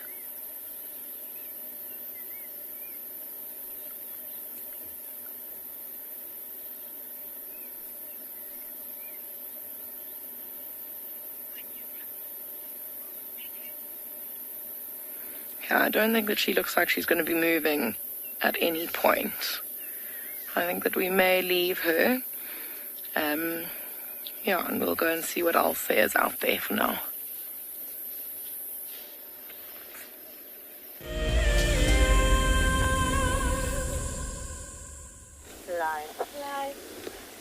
Thanks, Kim. So see what we got here. We got looks like a 2 female giraffe. It looks like from weight distances. And the reason I'm saying the females, because of the horn structures they have, these ossicorns horn. They are very hairy on top, so for males you see bald on top, which then you see a patch of white on top, where they see all tufted. A little bit of a hair on top like paintbrush. So we're looking at the southern giraffe out here. Where giraffe, they a browser, where they're often seen even far from water sometimes. And they're mainly around where it's a lot of thorn trees. It's acacia and grasses mainly. And they have a very much interesting feeding method where they use their prehensile long tongue to be able to get a hold of what they need.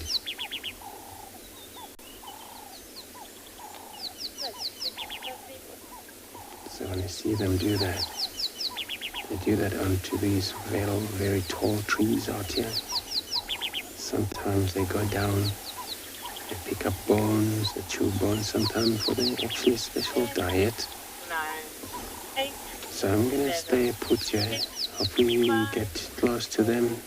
Very nice to see.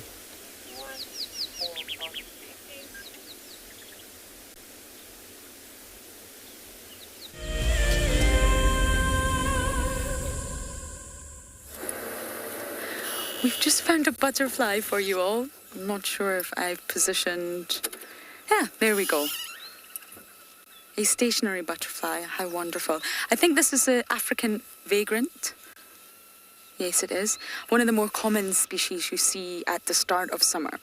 Now, because the life cycle of a butterfly is cyclic, it's sort of a cycle in nature, you normally find throughout the entire summer window the species peak at different times.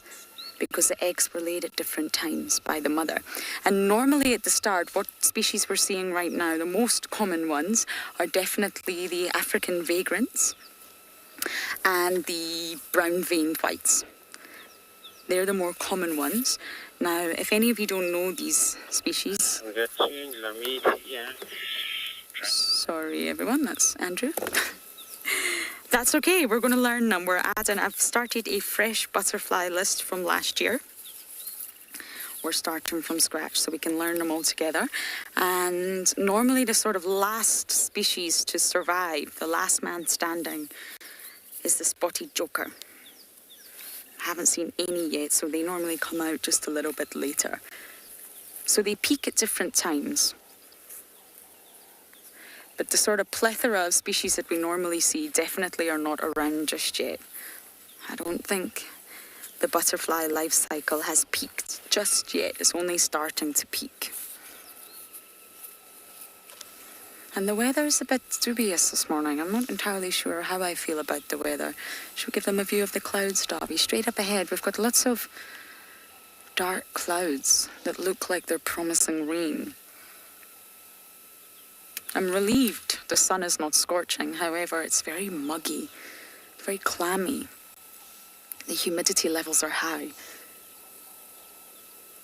So I think that's why we got lucky with that butterfly, because it's not been entirely solar powered, as the sun is not fully out.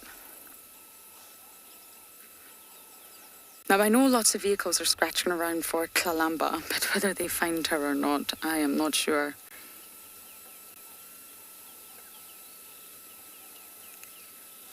Jaden, what is the easiest animal to track? Definitely not a hyena. Elephants. Their tracks are very large, you cannot miss them. And they are very large. You can also use their dung and their urine. If it's very, very fresh, you'll know that the elephants are in the area.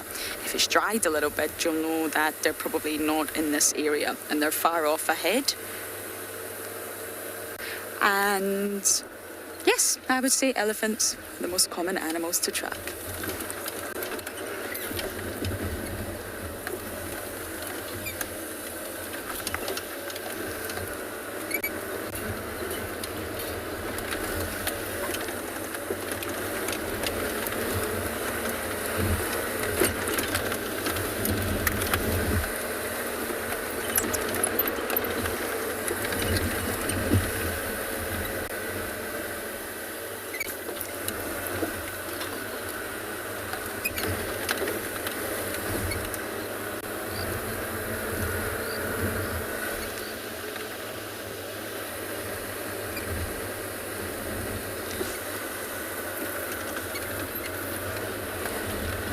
Davi's just giving you some wonderful views of all the thick vegetation on the side here.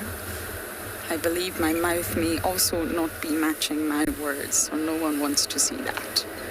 So instead, we'll give you the views. Now, the orb web spider I found the other day, I think I forgot to update you all, was the banded garden orb. It was absolutely stunning. I think we'll look for some more orbies today as well. It was the first one I've seen this season.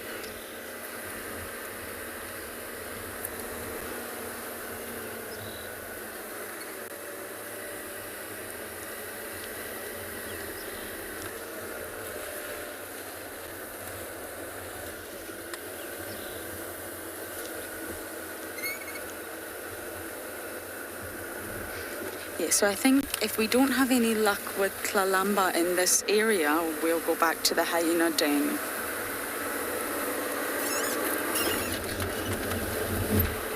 But we will try and look for Kalamba. She was mobile inwards, sort of in a northerly direction. But you can see from Davi's views here that it's very, very thick. He was also shocked at how thick the vegetation is. The water has really brought a lot of life to the Lowveld. Oh, hello, Mr. Hornbill. You're being very vocal. I think we have a red-billed here. Can you hear it?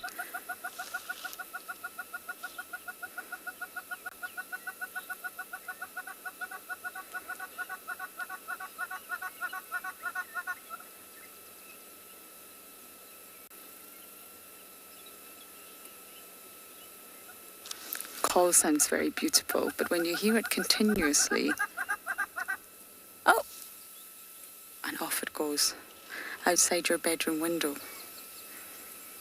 Well, it may not always appear so beautiful.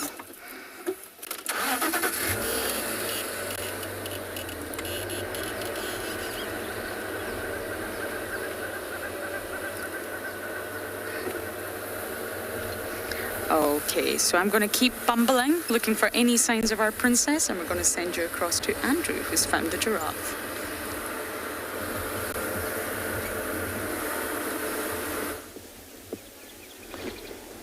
Thanks, Lauren. Good luck. It's such a beautiful cloud in the background, as you can see here where we are right now. We have to reposition now. We're still with the giraffe, where the other one, I think it's actually move away a little bit for now. Remember, they don't have to always feed together. When they have to, they can, but they will sometimes separate from one another.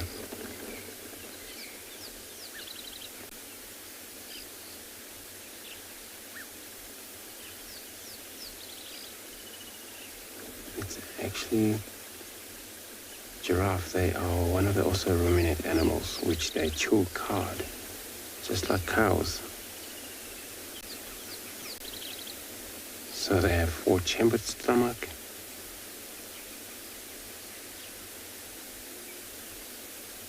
Makes them do that, what you see here. She's not eating at all, but she able to bring the cud that she swallowed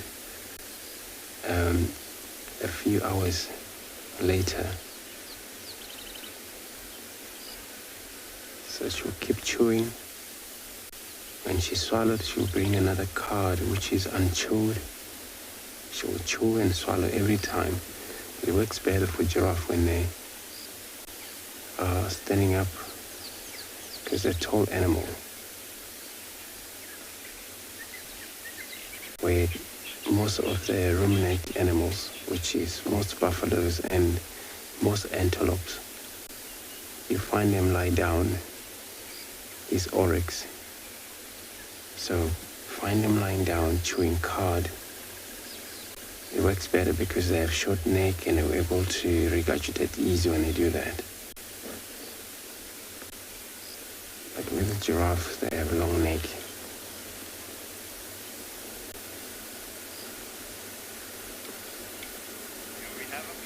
So we talk about that we had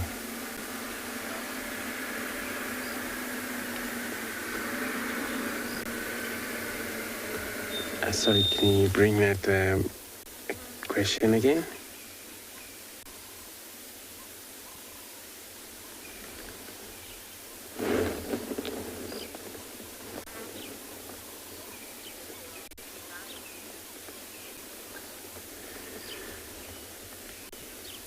Sure. All right, maybe I'm struggling. Maybe that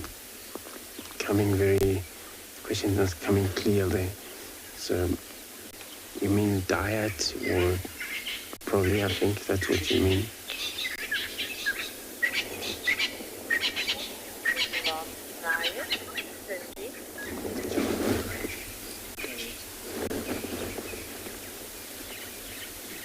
Okay, so the diet for giraffe mostly, it is branch, which is tree. They feed from trees. That's actually special diet. And you see them going over trees to tree quite a lot, which is most thorn trees. And they don't actually eat grasses. And they would rely on these wood around here, these tall trees. And it's actually their special diet. And sometimes they've been actually seen chew bones, which for that they have to go down, all the way down to pick up bone. And that, it's for all animals can do that. We've seen cows do that for their special diets when they need the bones and all the bone to chew up. So yeah, it's mainly trees out here. That's what sustains these animals' life. It's only special diet for them. What I've seen there, it's a lot of oxpecker that has already landed on that animal.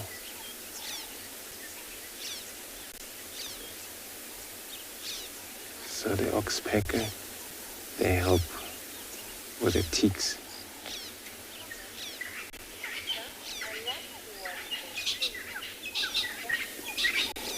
Elisa, I agree with you.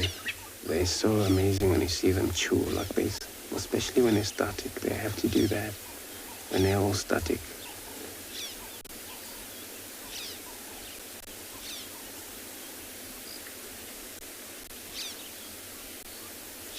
So what happened there, the bottom jaw, it's all teeth, normal teeth, which helps the top lip to actually able to break whatever they feed on.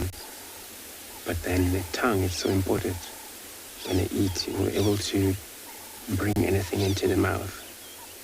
And it's been chopped into very small pieces by these molars they have. They would grind just a little bit when they eat, just like cows. So they eat as much as they can. For that, there's a limit where there's a time they will just gonna take it easy and chew cud just like this. So I'm gonna move around a little bit. Gonna be sending you over to JP with his tracks.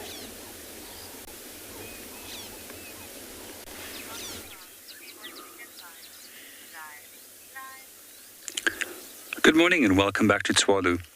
We've just been driving around, and as we came over a dune crest, we noticed that there was a number of very interesting tracks which we could find on the ground.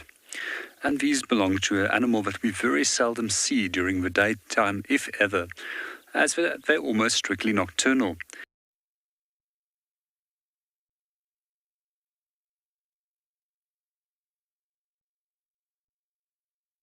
Right foot, our left foot right over here, and they always have three very clear nails. It almost looks like little diamonds that has been packed together. With a spring hare, it actually has a bipedal hop, which is one of the most energy efficient ways of moving. I'm just going to quickly show you a little picture over here, how he looks like. This is our spring hare. So you can see the incredibly large feet, which it uses for hopping, while it's got a very small pair of front feet, which is sometimes used for digging. In general, these animals will feed on grasses and other plant material at night. During the daytime, they will retreat to their burrow systems, where they will stay for the rest of the day until it's dark again. One of the things that I find particularly interesting is that their burrows aren't generally interlinked. There's generally always a well-positioned escape hole, and they also will plug up their holes to prevent anything from coming in there during the daytime.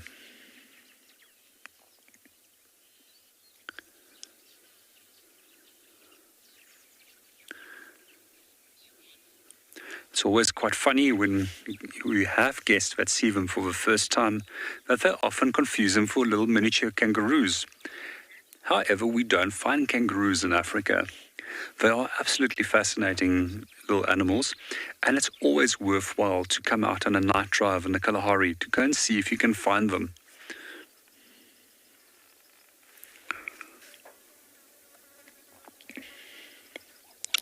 We normally detect them because of their eyes when we do view them, look for them. So if a spotlight does fall on them, the eyes reflect and you see these little eyes bounding up and down. Unlike most animals which walks at one level, where the eyes tend to be at one consistent plane.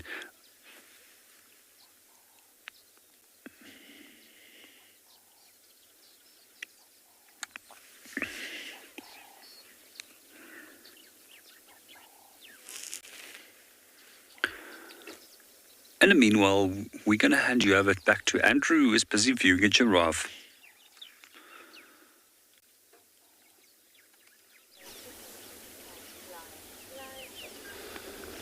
Thank you very much. So we decided to actually wait a little bit here, just to see what is going to be happening, because it's such a very important just to see what this animal is doing. Now she was chewing cud, because then what happened, so the first food they eat, it goes to a certain area where otherwise it's kind of like so much impact. When it's overfull, it allows animal not to eat anymore. And then for that, you see, when she chew cud, is that she trying to make another space, and then, which means without chewing cud, eating like this all day, they can still go hungry, which is amazing. So for them to chew cud, the cud that is actually chewed properly, that's where it's going to a normal chamber, which is a normal stomach. So giraffe, they actually have a brilliant sight, where they use sight, which is just to see far away, or hearing, smell as well. And they are the tallest, actually, land mammal, the giraffe. The male giraffe can be anything from about 6 meter height, tall. But you can't believe that animal can reach speed of 50 kilometers an hour when they run. They can able to also defend themselves, and they kick. And that's how they defend themselves from the predators.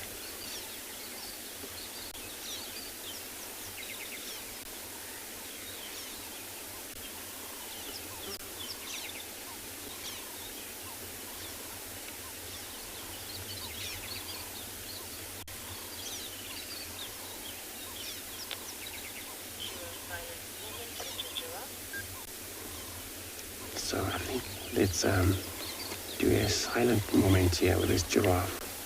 Hopefully another one come to join while we're here.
Guess what? You want to know the giraffe tongue? The longest tongue of giraffe is anything from 30 inches to 40 inches, somewhere roughly.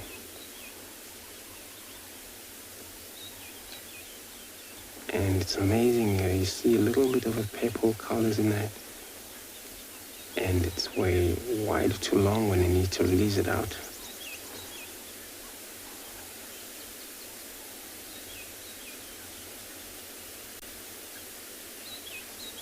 But they're only designed for such animal that they spend a lot of time searching for a special diet, which is a thorn trees. Those thorn trees, their leaves, it's so tiny.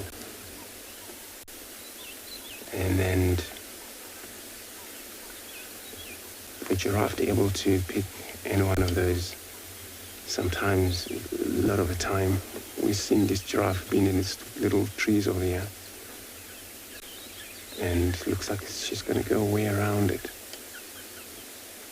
And she don't take many of the thorn there. She only pick leaves, tip end of these new shoots of growth of the trees, branches.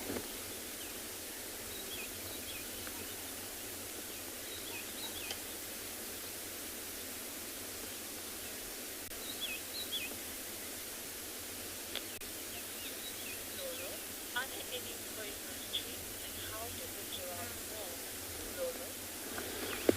know? Lolo, so you want to know if there is any poisonous trees out here, and how do the giraffe know? Most of the trees that we have around here, the toxic tree would be the tamboti tree, which is highly toxic for all human, and then can be toxic for those animals that are not actually browser, I think, also. But it tends not a poisons for a giraffe. And those black rhinos, porcupine, I think something to do with their stomach. How strong is it to handle those type of toxics? And of course, there is no trees that are height or big enough out here that can kill an animal for sure, except for that tamboti trees, Ethiopia trees also. It's not an actual type of trees that giraffe would feed on. So Ethiopia is, a type of tree that, you find them in gardening in the mountain area. But, you find sometimes it's been recorded that a rhino was seen actually, because rhino also, they have one of these strong tummy. They've been seen feeding on those type of trees. So if it's a trees that is not eatable, but that not only apply to giraffe, but only also apply to many of the other species, they will actually definitely know this is not eatable trees for sure. So, well, finally, let me move on, search for anything else. I'm going to be sending you over to a JP with a cheetah.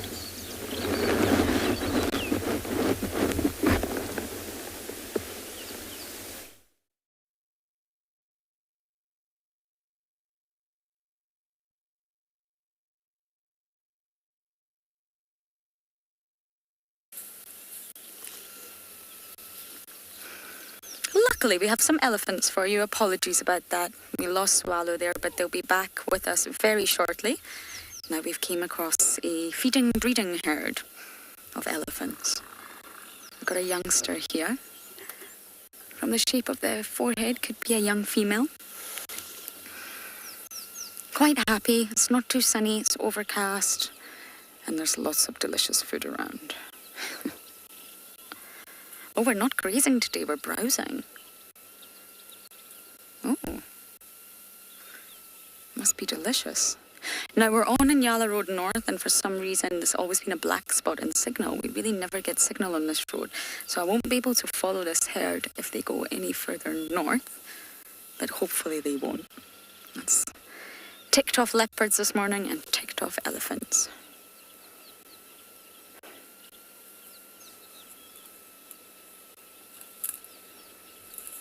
This is a happy time for elephants. Winter can be extremely stressful, especially if you're a matriarch and you've got to lead a herd to safety and to food and water. If it's been a drought, if summer did not deliver in terms of water, winter can be extremely harsh, and it puts a lot of pressure on the matriarch, a lot of pressure on herds themselves. And you'll find their behaviour around the reserve can completely change, because they're already in a stressed state. Trees have lost leaves, grass has died, there's really not that... Oh, Davy, there's a dragonfly straight in front of us, look. Our favourite insect, can you see it? Right on the end of that. There we go.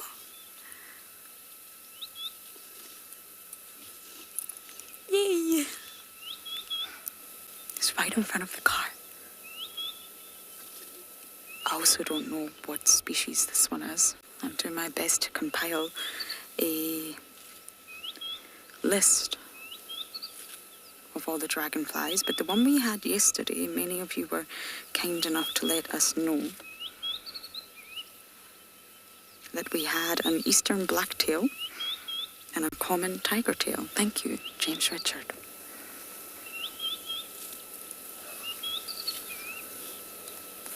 And many of you have asked in the past, how come they don't walk? Look at the legs. Look how far up front on the body they are. Even though they have 6 legs, it's not possible for them to carry the rest of the body that's got no support, no legs.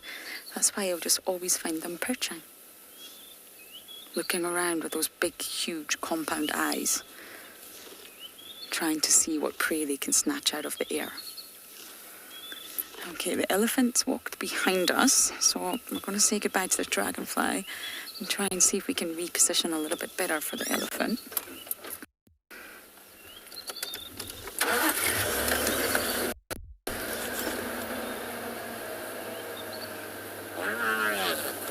Yes, I see you, dear. It's a youngster. Okay, I'm going to go forward so we can face the elephant's head on. You've got to be really careful in summer. As I was saying, the elephants do tend to be a lot more relaxed. It's when a lot of the females will give birth. It's when the food is plentiful, water is plentiful, but it's so thick, believe it or not, sometimes you can actually miss an entire elephant herd because of the density of the thicket. That's why you have to be very, very careful out here in summer. Drive slowly, always look round corners. Okay, I'm not sure if we're actually going to get a view again.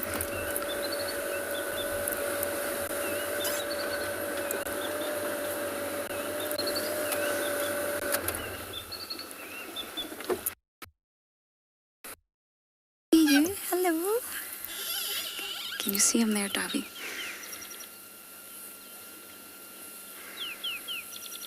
They make sure that you're aware of their presence, but then they just keep feeding. Everything is just too delicious.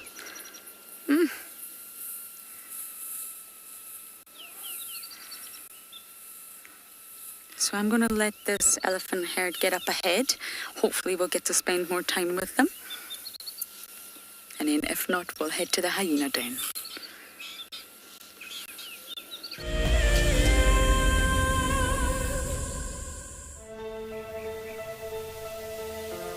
How insane is that animal? This is out of this world. Fantastic. Good, Mama. Wow, what a way to start off. Just such an incredible privilege to be out here. It just keeps on delivering. There you go, there you go. Heart is pumping right now. 3, 2, 1. You're alive, you're alive. Look at this, everybody. We've got a live kill.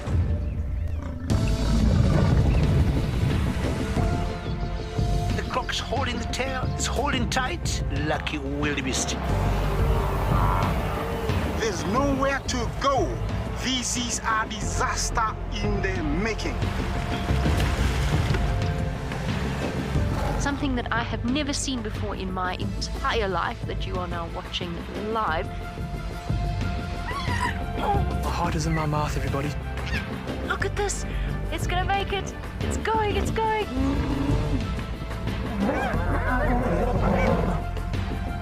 This is just too magical. Hi, little guys. That's great, isn't it? Look at that. Scuba Steve has got a friend. You've got a friend in me. It couldn't be a better morning. This is just too special.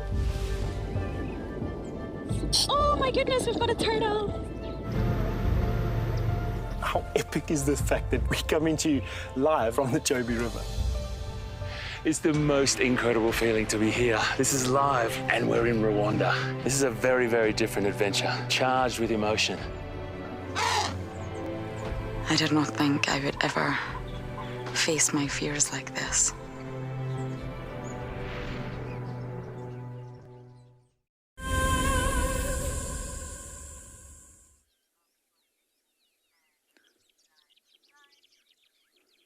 Good morning and welcome back to Tswalu. At the moment we are right on top of a dune crest and looking at a number of trees, which is normally associated with dune crest. So we often find with plants that they have specific habitats and soil types that they prefer. So on the far right of me, we have a grey camel fawn, and right in front of me, we've got a Kalahari taibos, also known as a Kalahari currant. The name currant comes from the small little black fruits that they produce, which looks like a currant. One of the typical characteristics of a rus species is that they all have 3 individual leaflets to a leaf, and this is the way that you can identify them. So some of the practical uses for this plant is that it's often the fruit is being eaten, but it's also made into a beer. So a little quick recipe that you can share with your friends, how to make beer. The other interesting use for this, as it's got a very strong aromatic scent, is that you can take some of this, you can actually smell it, it's got a very beautiful aroma, and this was actually then used by the sand hunters.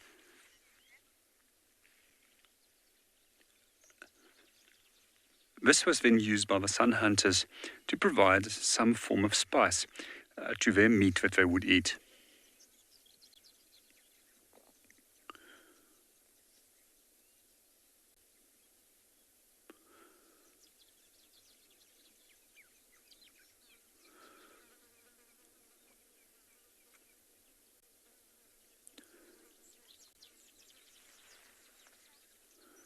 In the meanwhile, we're going to hand you over to Kim, who is busy viewing some cheetah.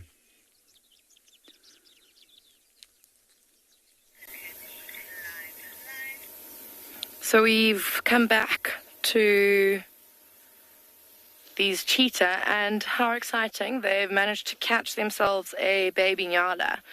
This happened all of an hour ago, and you can see there's almost absolutely nothing left of it. You can imagine that a nyala lamb would not go or calf, sorry. Calf or lamb. I've just gone blank. But it wouldn't go very far for 5 growing cheetah. So you can see that that's happened very quickly.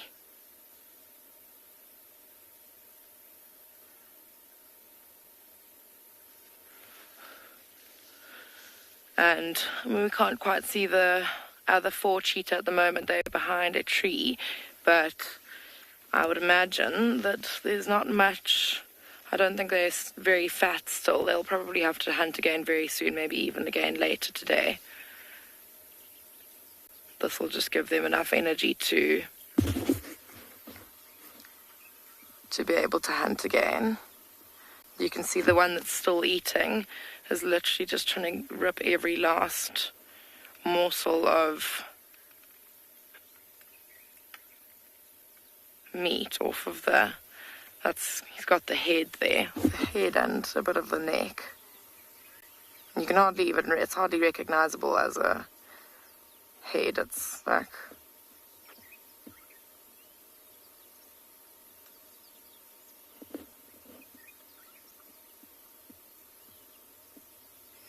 it being such a small meal, they definitely are going to try their best to get everything out of it they can. Yeah, Kate, I'm also extremely chuffed that they got a meal. They were looking very skinny when we were with them this morning and last night. And remember, we did speak about the fact that we thought maybe those zebras were going to give away their position, but it looks like they wisened up and got away from the zebras, and very shortly after that managed to get themselves a nyala, which is just epic. Oops. Moving off to join the rest of the family.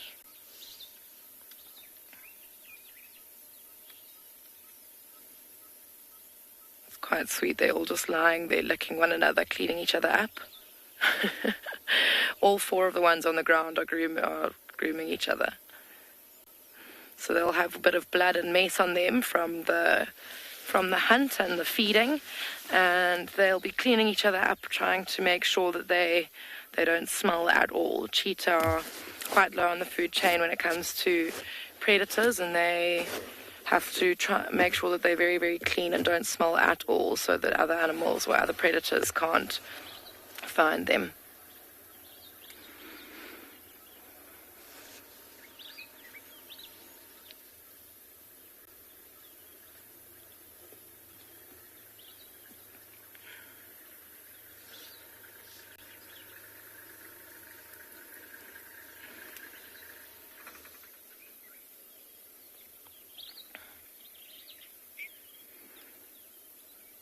It's very, very cute, that little family bathing that's going on. I love how content they look when they're grooming each other, like eyes closed, just in pampering happiness.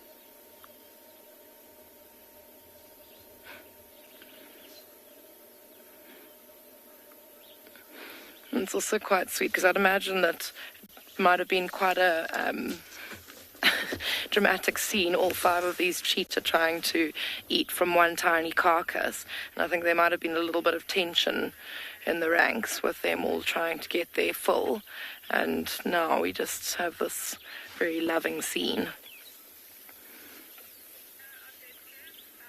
after what I'm sure would have been quite an unloving scene around the carcass.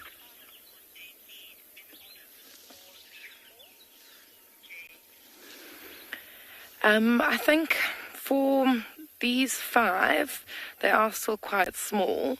I think for them to all be kind of averagely full, not like popping, but I'd say maybe 2 or 3 impala lambs or nyala lambs would do the trick in making this group quite full.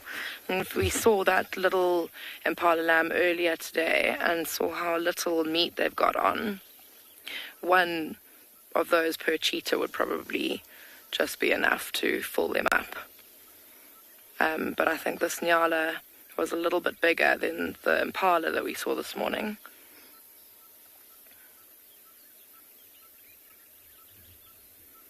And might do a bit of a better job of filling them up, but I do think that they'll need to hunt again quite soon.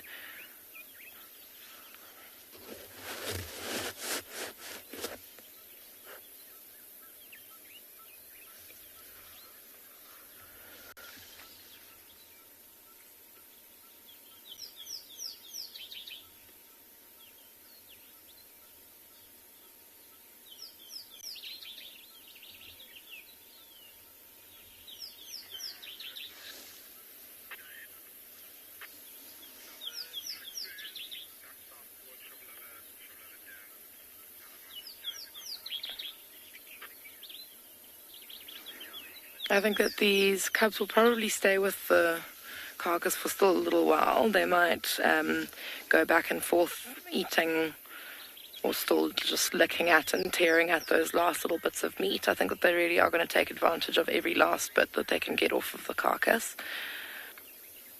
Let's see that one standing up, if we can see the belly and see what it's looking like. Yeah, that one looks quite fat, actually. Definitely got a bit of a bulge to the stomach. It's possible he got first dibs and managed to fill himself quite a bit. See the next one? See, that one's still looking quite skinny. And you can still see all of them have got some food in them. Last one looks a bit less full. Jackie, I don't think that they would try to defend their meal. I think that they'd probably just run away. They're still quite young and vulnerable, and they don't want to expend energy on trying to fight other predators, and especially, well, depending on what predator it is, they are probably going to come off second best. We spoke yesterday about cheetahs' muscle mass and how they don't have very much of it. They're mainly just bones, and they're nice and skinny, made for speed. They aren't, well, they're strong, but they're not very strong in comparison to a leopard or a lion or a hyena. So I think their best bet would actually just be to run away and not get into a conflict situation that could cause them harm. and probably be less energy and less risk in just going and catching themselves another meal.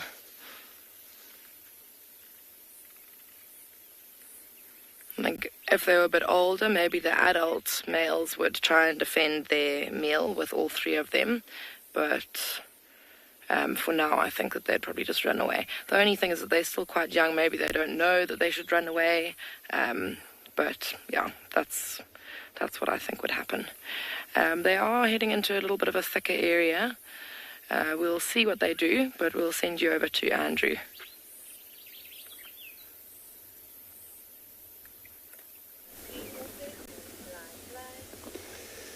Thanks, Kim. So, what we got here, it's an waterbuck. Waterbuck is an antelope that I often find in this area.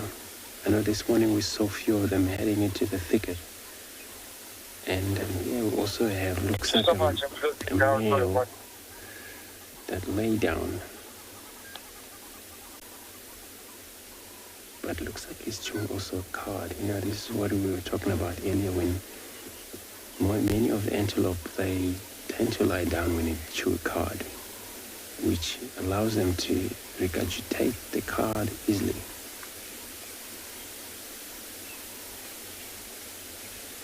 It's got a beautiful two set of horn and they're very sharp. But only males have them. And the female don't have the horn at all.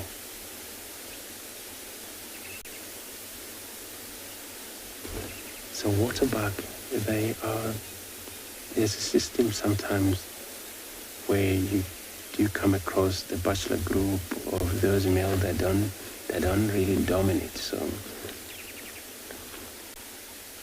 and it happens, maybe it's so many of the males in this area. But also there's a system where the male will let the female go on their own. And then he will stick far from them sometimes, or allows undominated bulls to join him. Only when it comes to the checking on his status on the females, which he is only allows to do that as a dominator.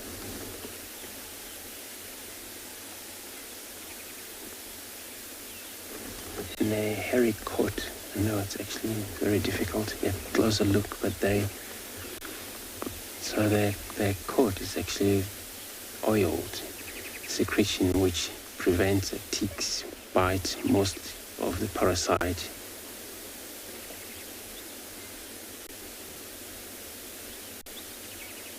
And that secretion, as us humans, sometimes we do pick up these kind of like punching smell out of this animal if there's a chance the wind blows to your way.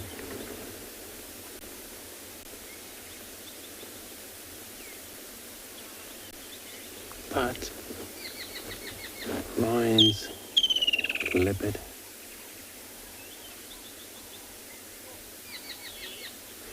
indeed, you're right. It's actually magnificent horn, especially they are equal length, which males use them for a fight many of times. So that's why they would have horns, so they do fight for a dominate. Seems to be 99 centimeter long.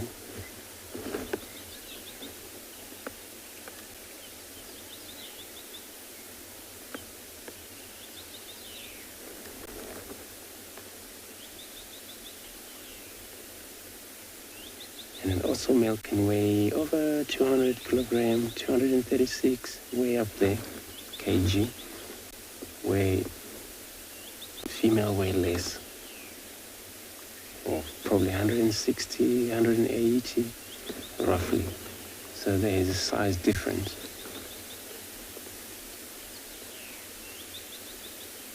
And they're mainly seen around the water hole.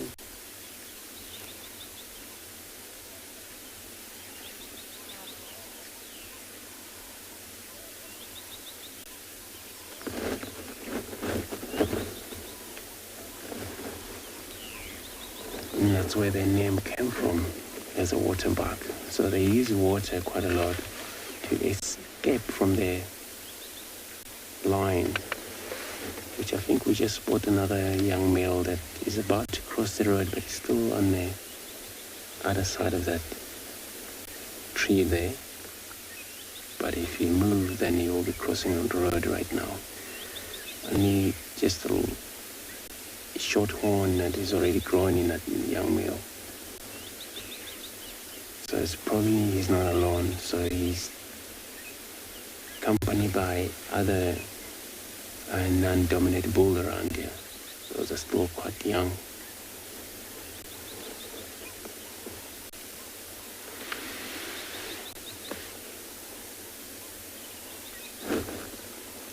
And they eat grasses quite a lot, so they are grazer.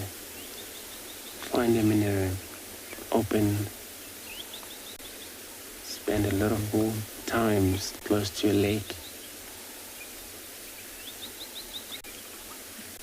and they would actually attach to water, which they feed on reeds, which grows around the water. And that young one looks like it's already crossed the road but disappeared. You see, they actually have a beautiful marking, white circles on their back. There's a follow me sign.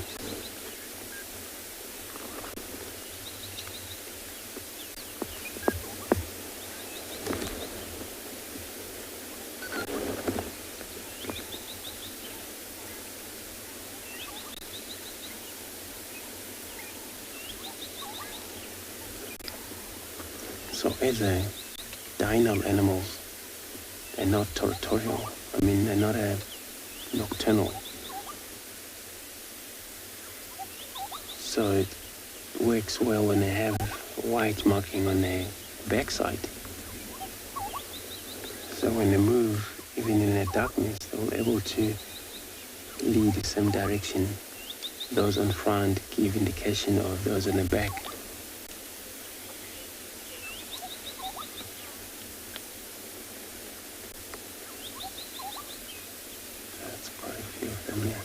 So I'm going to leave them also searching around here for anything else. I'm going to be sending you over to JP with his track.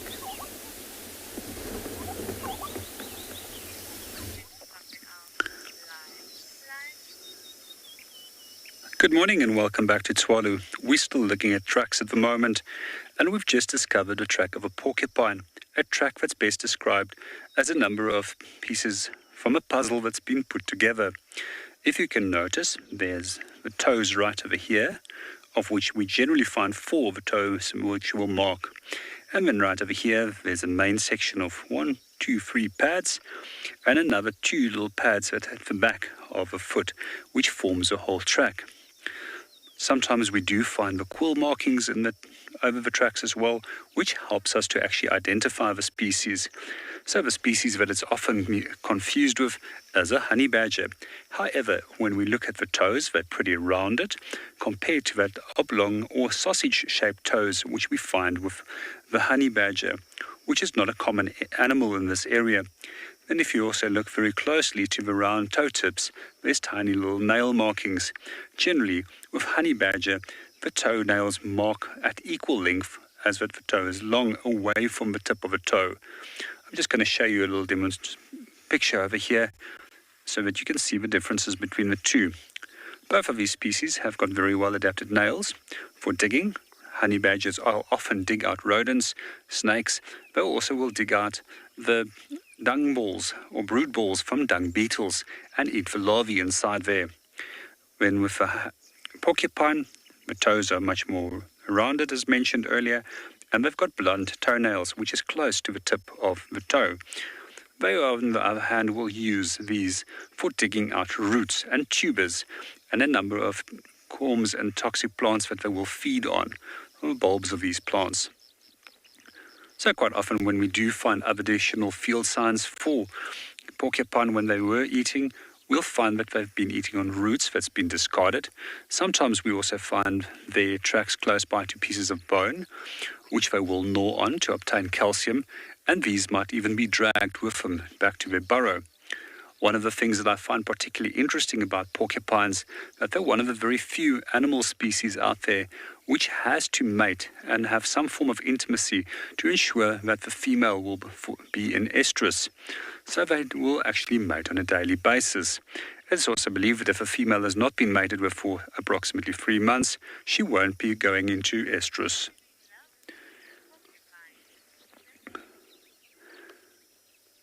Good morning, Trist. On the comment with regards to porcupines, I would also love to see one.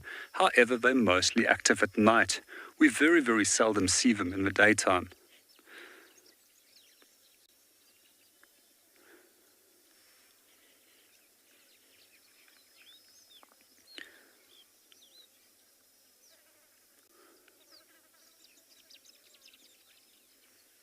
So the best way of actually finding porcupines is knowing their behaviors and where their dens are. And then finding them at night time.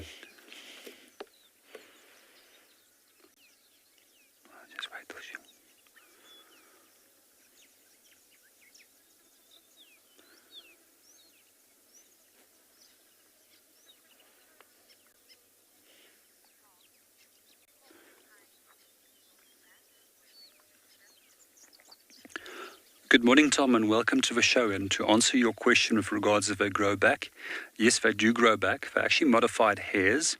We call them quills. And what we also find is that unlike popular belief has it that they can shoot the quills, they cannot do so. So what they normally will do is when they are harassed by a potential predator, such as a leopard or a lion, or even wild dogs, I've seen all 3 of these species full of porcupine quills in the past, is that they will actually reverse into the animal and then it will get stuck into their bodies. So if it does end up in the face, it can potentially damage the eyes, which is more than sufficient to deter most predators.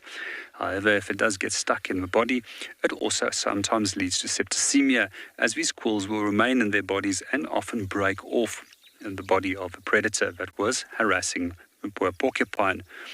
Another strategy, what we find with porcupines, is that they'll often stamp their feet, they'll make sounds, as well as rattle the quills, and use a combination of those black and white quills as warning colors to deter the predator.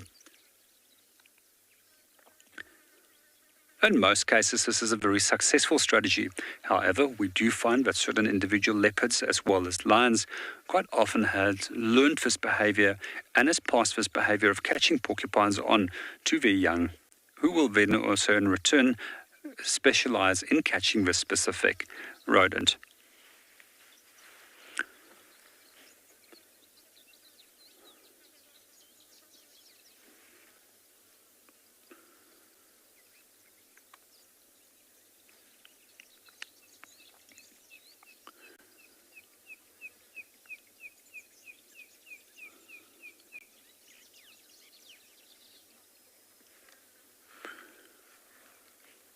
One of the interesting things that I did see with a porcupine here in Swallow was a porcupine that Dylan hand-raised at one point, which was abandoned. And one afternoon I went to go and visit Dylan, and he brought back a bag of oranges, which weighed in excess of approximately 5 kilograms. This porcupine immediately grabbed the bag of oranges and dragged it off. I find it incredible how strong they are, and couldn't believe it when they actually dragged a 5-kilogram bag of oranges away. So eventually Dylan did manage to take it away from him. However, there was a lot of threatening and hissing and stamping of feet, as well as rattling of quills in the process, just to say, hey, this is my oranges. However, we decided that we liked oranges more than the porcupine did.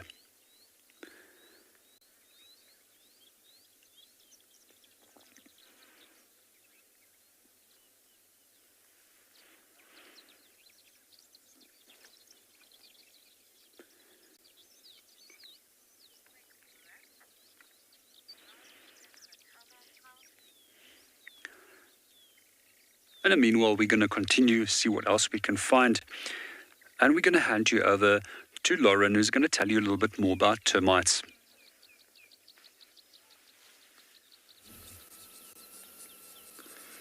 Talking of porcupines, I'm going to use my porcupine pointer to point out the mighty ones of the bush. Now, this is a mound that I've been coming to the past few days. I wanted to show it to Davy, but just in here, I think Davy's managing. Oh, there's a little worker that's popping out. The workers are still going strong. And I've been taking photos of this mound. I would love it if you guys could all take screenshots as well of the development that's taken place each day. From these tiny, tiny little minuscule insects, they're just using their own saliva, debris, and soil to build this. Now, yes, it's very small, but I don't know if you can see this part. I'll get Davy to move over. I'm not going to do any damage, don't worry.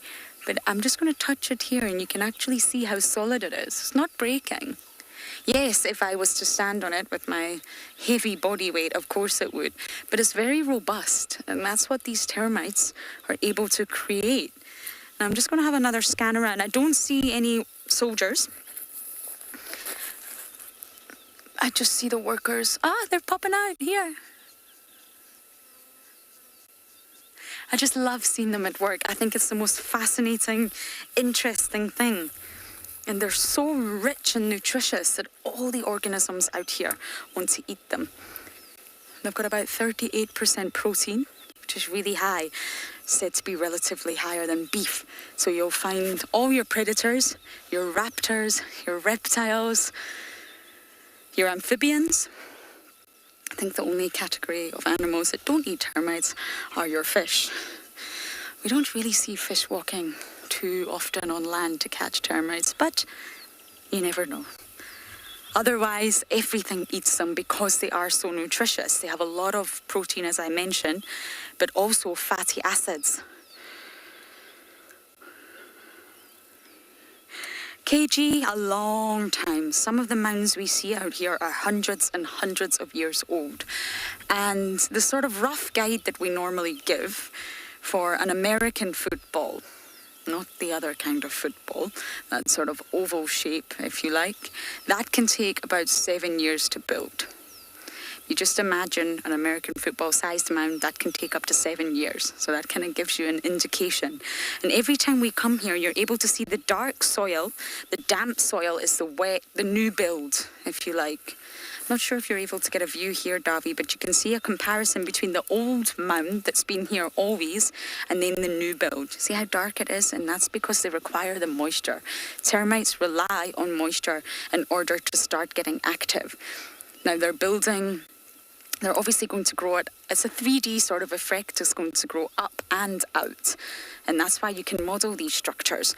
But inside there's tunnels and chambers and galleries, the royal cell. But it's their functioning everyday life. They're not actually living in this mound. The mound is underneath, way below the surface that we cannot see, is where the nest is. And that's exactly where they will live, where we don't see them in winter. So they're just building their city, they're building their life 24 hours a day. Absolutely remarkable. I'm going to keep checking this mound every single day and watch it grow and grow.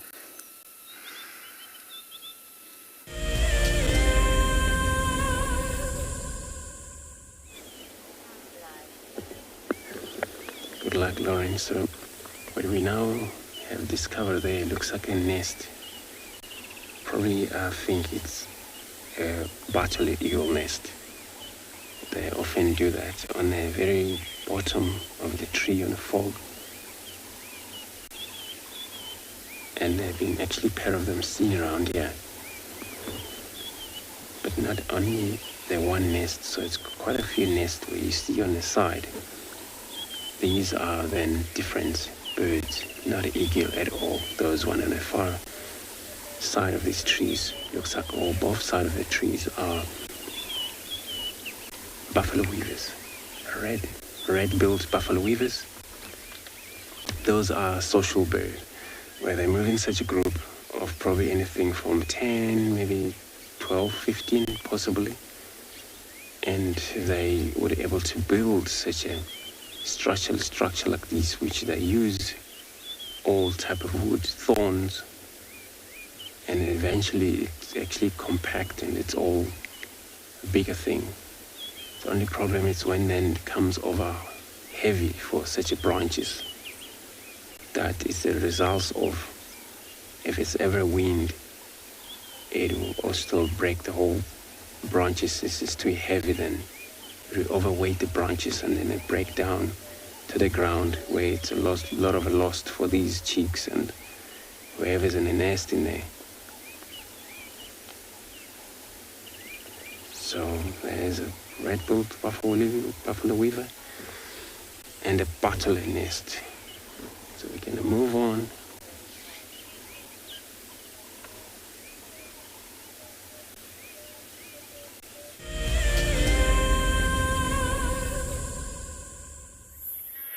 Okay, so we came back to check on the pride of lions that we saw already this morning, and as you can see, as it's heated up, they have gone nice and deep into a thicket and they are cooling down. You can see that the lionesses are in here, and I'm wondering if they weren't here earlier. I know earlier I said only the 5 youngsters were there and we couldn't see the lionesses. Now I'm wondering if they actually were here the whole time and we just didn't spot them deep in the thicket.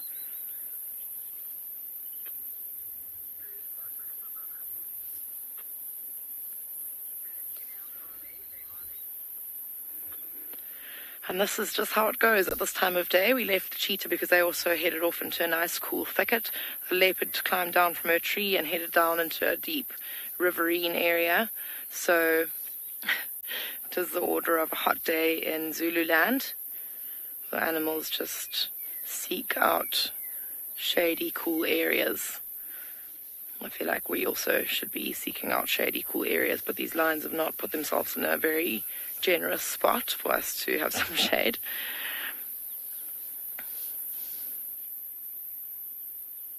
And we're looking at them enviously. It'd be quite nice to be in there with them, or maybe not with them, but in there where it's nice and cool.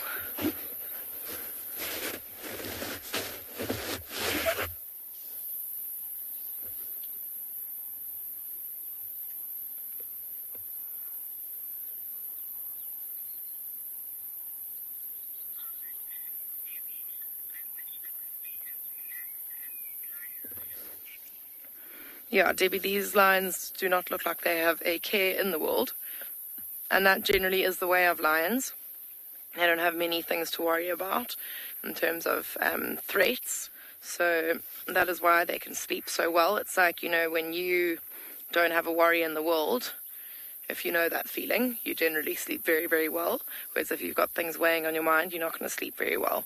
These lions don't often have very much on their mind, and they're able to just sleep very soundly. Different from other animals in the bush who are always having to be on full alert in case something like a lion is going to try and attack them. So the lions are quite lucky that they don't have to have that worry. Most other animals, I mean impala, they don't even really sleep. I think they just have intervals of kind of rest period, but they never completely fast asleep. They'll maybe lie down and close their eyes for a few minutes, but they'll be awake and alert again quite quickly. Because falling asleep for a little bit too long and a little bit too deeply could be fatal out here.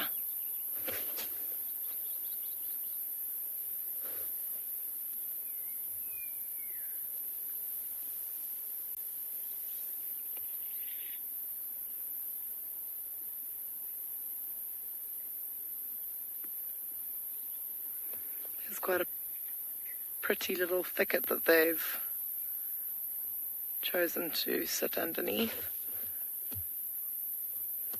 It's all in flower. I think that it's a bunch of the Vaccalia species. I think that it is a camel thorn. I'm just going to double check in my book. You can see a whole lot of CMR bean beetles flying around as well, and they often feed on the little leaflets of the Vaccalia species. I'm just going to double check what this tree is.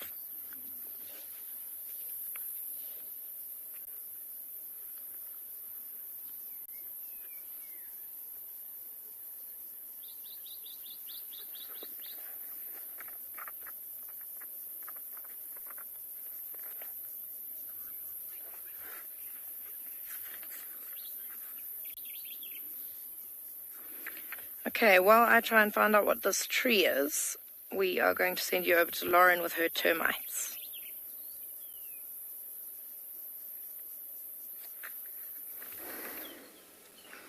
I haven't left. Darby and I jumped out, we inspected this mound. We can't give you the best visuals because we're on a vehicle, but as you look down into this sort of hole, you can see everything that's going on inside.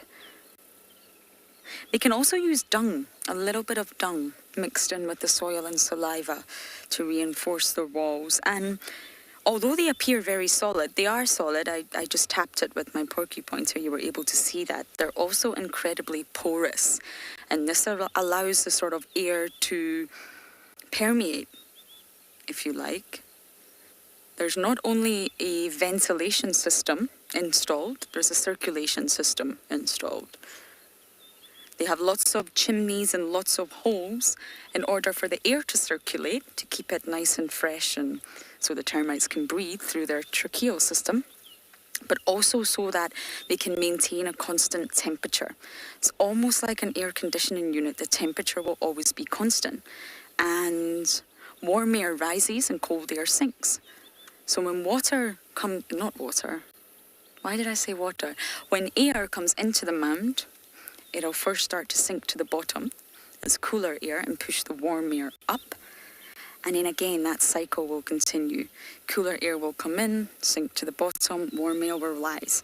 And this is a sort of constant flow, the constant circulation of air to keep it fresh inside. So it's not as solid as you would think it is. And the chimney generally sits at the top. There's a central chimney, and this is surrounded by a really intricate network of tunnels and little secret passages. It's also for hygiene reasons as well. Keep the air flowing. Lorraine, very good question. When do they sleep? Well, they don't. They're said to work 24 hours a day. So when do they rest? I'm not sure they do. I was a firm believer that all insects have to rest. But when it comes to termites, I'm really not sure they do. And that's why they're so nutritious. They're so nutritious because they themselves require that energy in order to sustain themselves day in and day out. They need to just keep going and going and going. And really, they're the sort of paragons of self-sacrifice. It's all about the colony. There's no individuality. There's no selfishness. It's all about the collective. And that's what I just, no matter how many times I sort of say it out loud, it just blows me away every single time. And it's really hard to relate to an insect when it comes to intelligence. And you know I enjoy talking about intelligence. But the fact that they have a caste system with separate roles organized by the queen, her pheromones, as well as some environmental cues. They know their place, they know the job they have to do, they know the purpose. They know who protects them, they know who to feed, they know who is the king and who is the queen. They know their function. They know that they've got to build a mound. They don't use a blueprint or architectural drawing. There's no boss, there's no leader. They all just know what they've got to do. And I think that's remarkable. And that shows some level of cognitive ability that we're just not aware of. They just do what they have to do.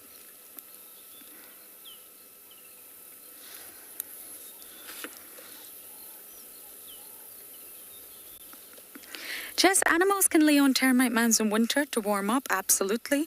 And sometimes it can be the opposite effect. In summer, they can lay on termite mounds to cool down. They do both, especially the likes of leopards. Now, this is not really in fact, it's a very, very small mound. But the bigger termite mounds have often got trees growing out of them.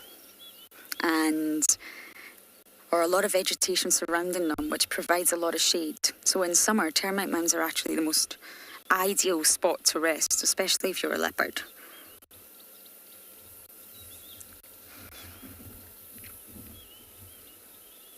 But this particular mound is definitely not a resting spot for a leopard. It's really, really small.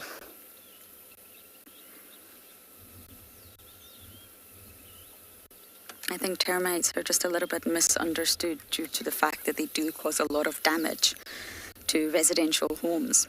They'll eat the wood. And the estimated number, or the estimated figure, of damage in the US is $5 billion of property damage per year. Ouch.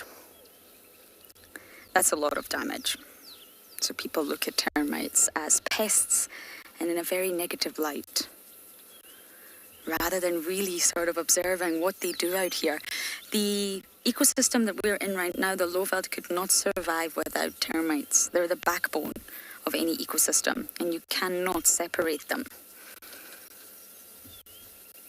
They do so many sort of ecosystem jobs, ecosystem rules, and it would not flourish or survive without them. And yet they're minuscule. They're tiny little insects, and they're doing all these roles.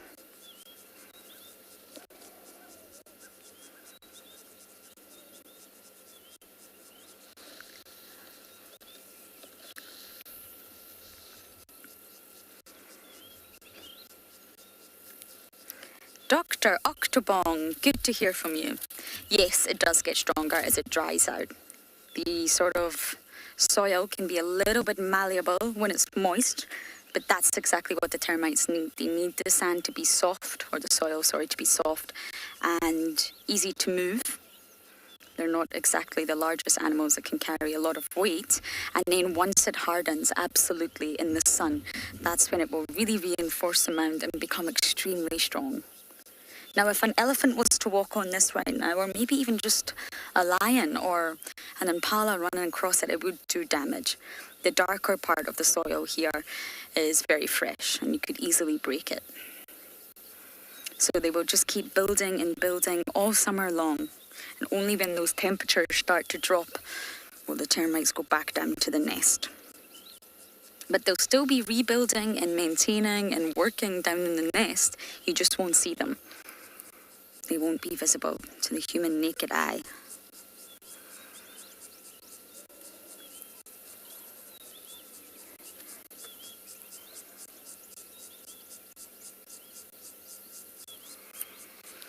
Okay, we're going to leave this spectacular mound now and bumble a little bit closer to home to see what we can find. But for now, over to Kim and her lions.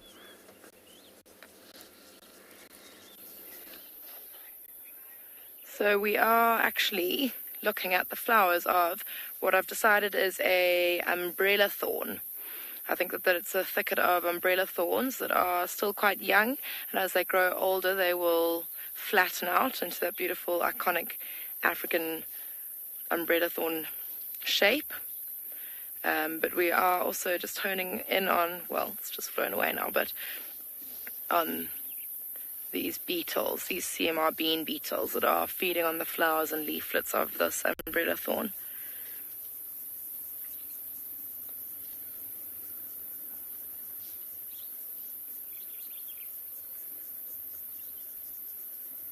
It's quite interesting. I've got my book open on these beetles, and it says that these beetles actually regulate the number of grasshoppers, which is very interesting. And the reason for that is that the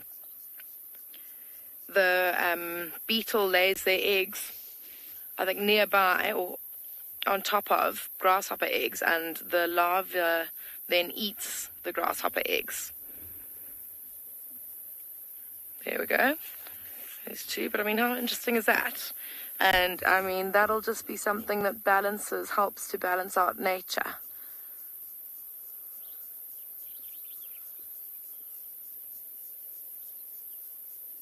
It's incredible how it just sorts itself out. Okay, there are too many grasshoppers, so let's...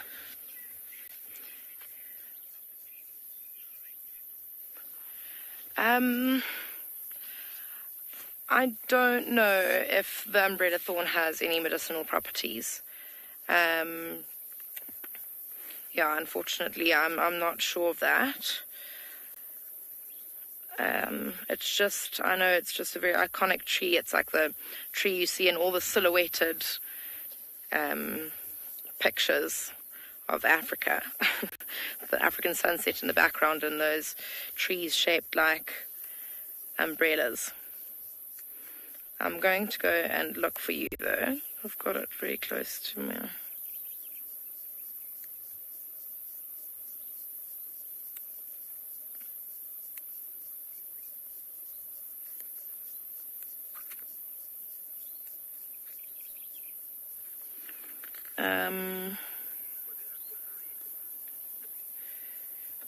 So it says that stands of these trees can indicate very, very good soil. It says that the leaves are very nutritious and the pods browsed, but that's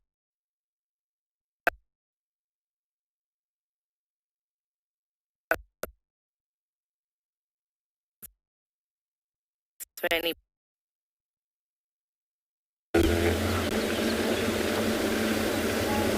Sorry about that, Pina.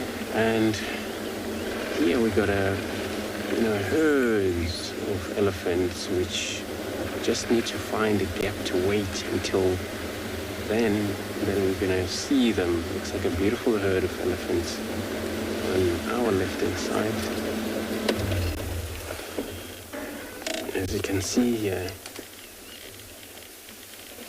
So we drove the boundary area and their tracks was moving away from this area and they came back exactly the same route. So we saw the new tracks leading back to Juma. This is how we track them and find them.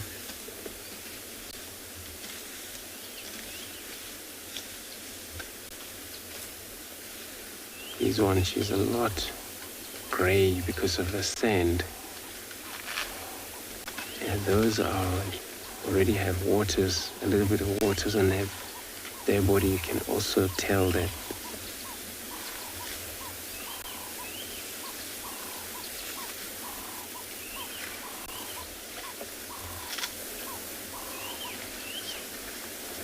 they're a bit wet. Also big males among them here. One male.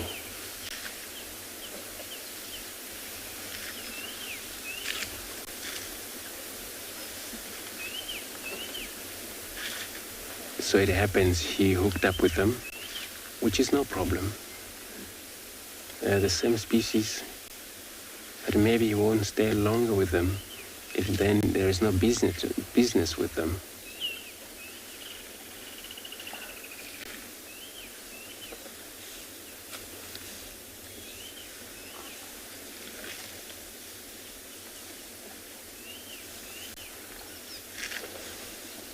These are two-colored animal. Their face and the ears are wet. The backside is not yet. Maybe the puddle of water was not enough for them all to get wet enough.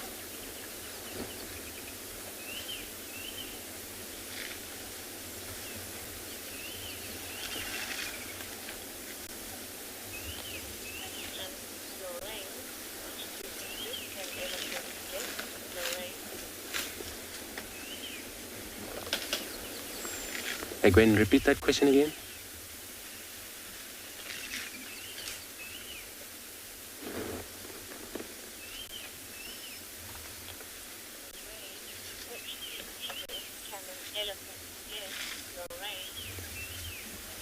Okay, diseases elephant can get, Lorraine. So, with the elephants, in a lot of time, I know they die of age pretty much when they're old enough. And for sure, they sometimes have their trunk paralyzed when it happens. Cannot use the trunk, and the results of death that take place.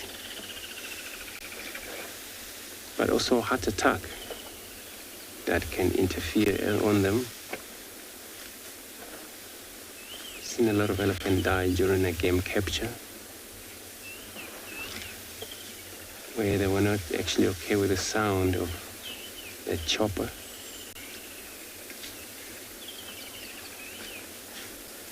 So that's in general, and it can be more of other disease that I'm not sure about, but generally disease that sometimes they will come across, or kind of a natural causes where they get their tooth wound up that they weren't able to eat and they die from starvation.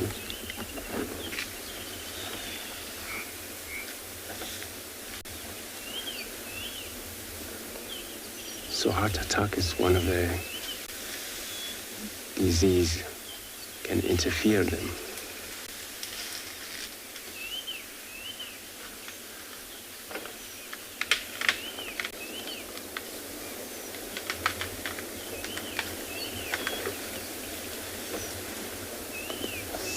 This very female here, she's trying to suckle the baby. If you look across the tusk, you can see how the baby's sneaking through, and she has to reposition for that. So the baby won't drink while she's moving because the teat's on underneath of the front leg.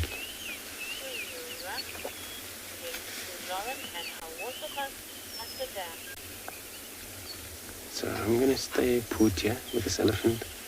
I'll be sending you over to Lauren with the water bark on their dam.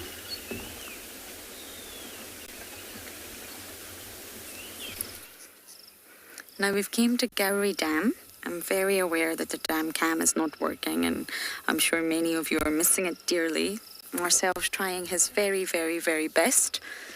It's been since that storm, that huge storm we had. So I thought I'll give you a view of Gowrie Dam. We've got some waterbuck relaxing with a grey heron, as you do.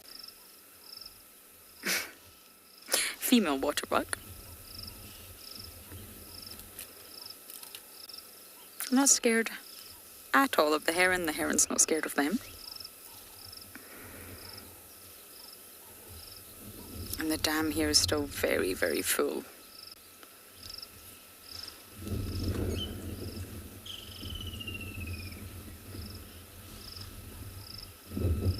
I mean, it's been full for quite some time, but those last rains really, really topped it up.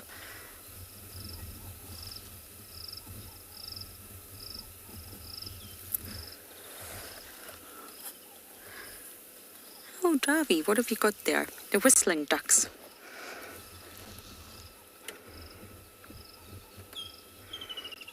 They're actually a permanent feature around this water body these days.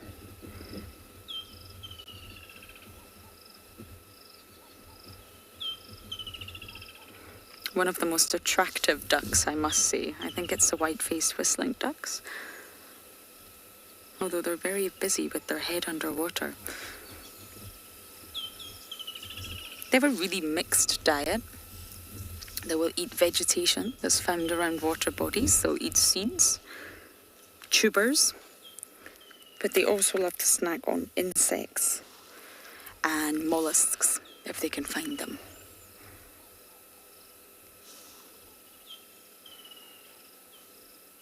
So they're most likely looking for some sort of aquatic insects right now.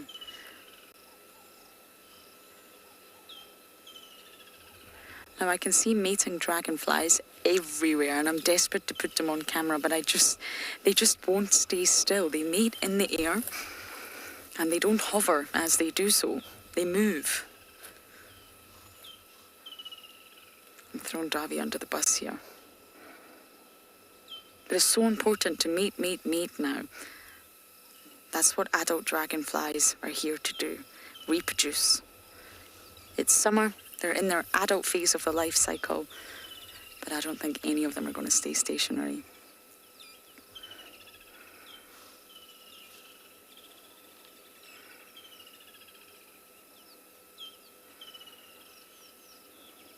Butterflies can mate in the air as well, but sometimes they will cling on to the vegetation. Dragonflies, not so much. Julia, yes, it's looking so great and full. Very, very full. There's water everywhere. I'm very surprised, to be perfectly honest, with our leopard luck recently. leopards. It's raining leopards here in Juma. And considering there's just water everywhere and the bush is so thick, I am surprised at how lucky we've been. We could easily go a week or two without seeing any leopards due to both of those reasons. But luckily we're seeing them.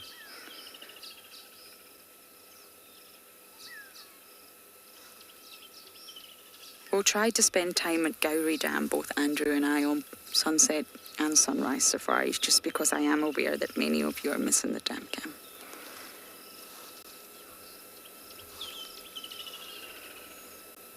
I checked back on the hyena den and no luck. I think it's a little bit too hot and sticky now.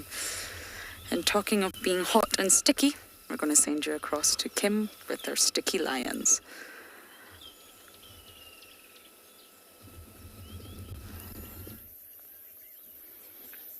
Okay, welcome back. Quite jealous of Lauren and her beautifully full watering holes. We're lacking that somewhat on Phinda. Had some rain and everything filled up a little bit, but now it's been ridiculously hot and everything is just drying up again, which is quite sad. I think that we're due for some rain tomorrow though. So hopefully all the watering holes will replenish as well. But yeah, we are still just sitting here with these lions. I think they've assumed the position that they are going to be in for the rest of the day. I think it's predicted to get up to about 37 degrees Celsius today on Phinda, which is hot. With the added humidity, it is quite a heat, quite a suffocating heat, and even, most of the animals don't really do very much, as you can see. Lions, I suppose, will be sleeping in most places, actually, but yeah, they do tend to be more active when it's cooler.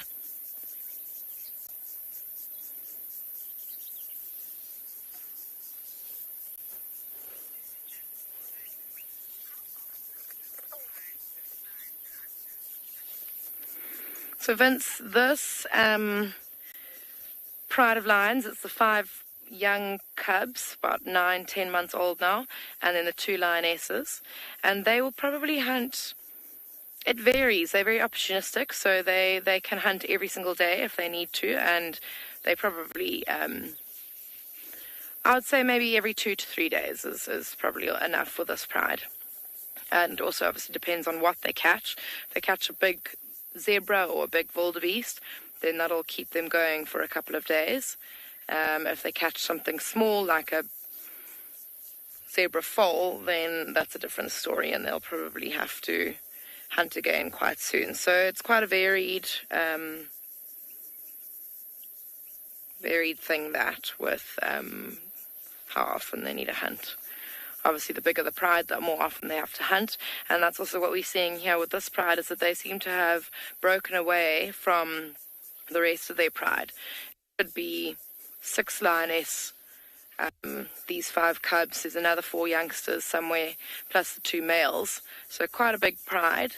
But obviously, the smaller the pride, the less often they have to hunt, and the less lions that need to share on a single carcass. So they feel that it's actually better sometimes to split away from the pride.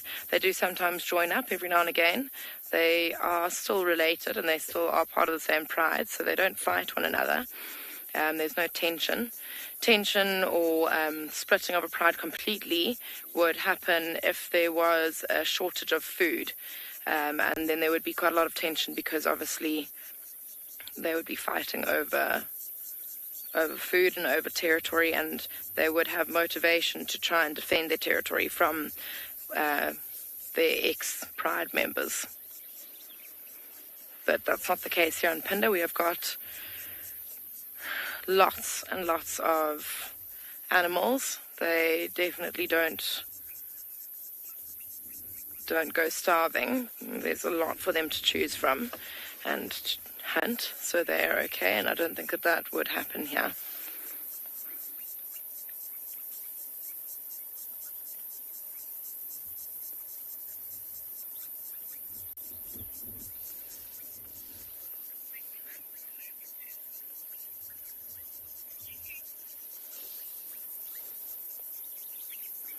I think these lions are literally just going to be here for the rest of the day. We may stick around with them. I don't know if there's much time for us to find anything else. We'll just see if we get any movement, maybe a flick of an eye lash.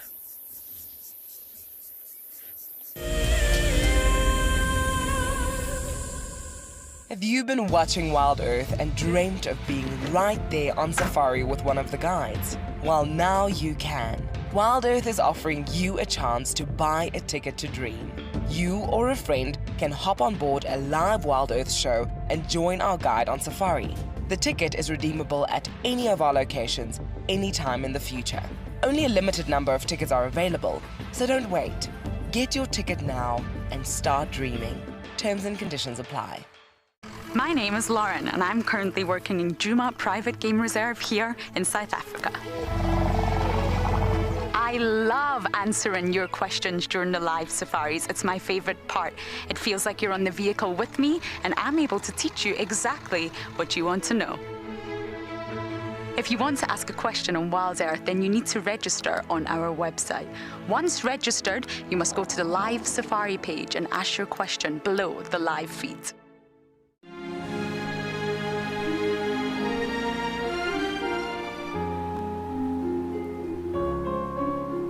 You are cheeky. That was a brave decision. Amber Eyes is... Oh. That is so magic. That was absolutely wonderful. Amber Eyes just gave that cub an enormous hug. Expect the unexpected here on Wild Earth daily. Wild Earth is launching our brand new Explorer program with an opportunity to win a very special Wild Earth expedition. The lucky winner will get a behind-the-scenes Wild Earth experience at the magnificent and beyond Ngala Tainted Safari Camp. The prize includes a 3-night stay for you and a friend with a chance to sleep out in the unique Ngala treehouse. Become a Wild Earth Explorer and stand a chance to win this and many other prizes. Terms and conditions apply.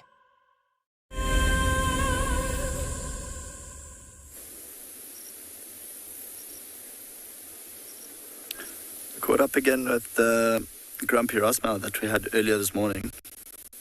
He did end up moving slightly west, but instead of settling in the riverbed, as I thought he might would, he continued a little bit further west, so we're not too far from a pan system. Actually, very, very clever place to go lie down, because you might have buffalo coming down a little bit later and settling in the mud, actually cooling themselves down. So where he is, just in the shade of a guava thicket, actually quite well hidden.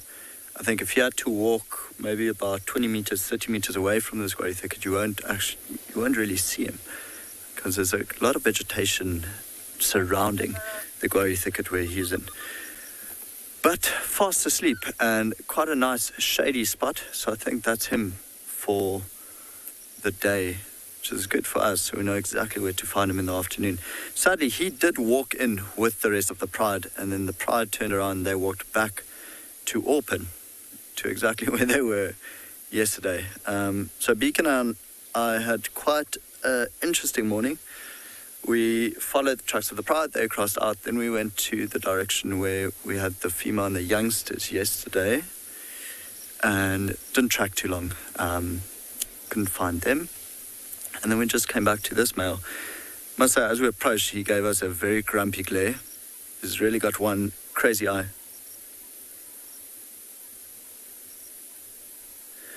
Daniel wants to know, how old is a lion when he's not called a cub anymore? So Dan, we usually call our lions cubs up until about 1.5 to 2 years, and then they go into sub-adulthood. So 2 years is probably a good time, because then if there was a pride takeover or different male lions coming into the area, this is where the younger males would actually be old enough to run away, and the females would be incorporated into the pride, and the new males would probably start, well, they can mate with a 2-year-old female. So I would say about 2 years of age, you wouldn't call lions cubs anymore. Saying that, we still often do it just to differentiate, because we have so many layers of ages within the Birmingham Pride right now, so it's a bit hard to distinguish cubs and then older cubs, then sub-adults, and yeah, a bit hard to just put a number to it, Daniel. See the belly, see the movement every now and then of him breathing. So it's actually getting very humid and very hot. The clouds are breaking every now and then, so I think this guy's got a good idea. Just stick to the shade the whole day. He's just not giving us a grumpy glare right now. It's really nice of him to settle down, but you can see the ear is pointing directly towards us. So everything I say, he's hearing. Of course, being an apex predator, I think in a little bit he might actually fall asleep and start snoring. Quite funny to hear a lion snoring. They do sleep rather well, being the largest predator in the area. Especially this guy. It's amazing to see him every single time he returns from either Kruger or west of us, that he's got new scars on his face. Of course, quite a bit of this would be from the females that he spends a bit of time with. If they are on a carcass, they'll often fight about it, and even the youngsters, the sub-adults, the cubs, whatever you want to call them now, they are ferocious at a carcass. A lion does not hold back. Regardless of size, they'll still smack the dad. And of course, the ras male would smack back.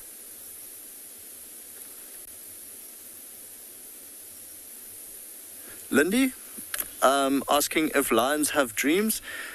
Lindy, I actually do believe they do, because strangely enough, you know, when you look at your dog and you can actually see them running when they sleep, so they go with their paws. And I've seen lions do exactly the same thing. I've also seen lions just, you know, like wake up with such a start, almost scaring themselves. So maybe a little bit of a nightmare.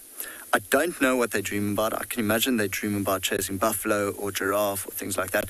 But you do often see their paws moving like dogs do.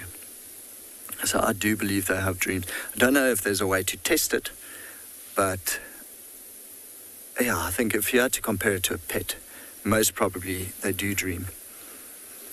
Be a very interesting thing to know what a lion dreams about.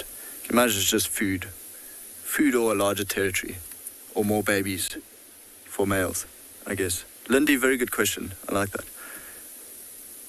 He's not dreaming at the moment. I think he's still just listening to my voice. Although maybe my voice is putting him to sleep. You never know. His eyes are closed, finally.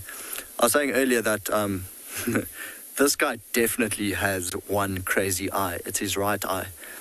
And so this is why we're more scared of him than his brothers, because the right eye, it's like it's opened wider than the left eye. I think if the right eye looked like the left eye, we wouldn't be as scared of him. But the right eye is just like a crazy eye. So when he does stare at you, you almost feel like you shouldn't be there, or you should actually just reverse and go in a different direction. Remember the other day, we found him and we were driving past him, and BK was actually sitting a little bit higher on the box of the vehicle, and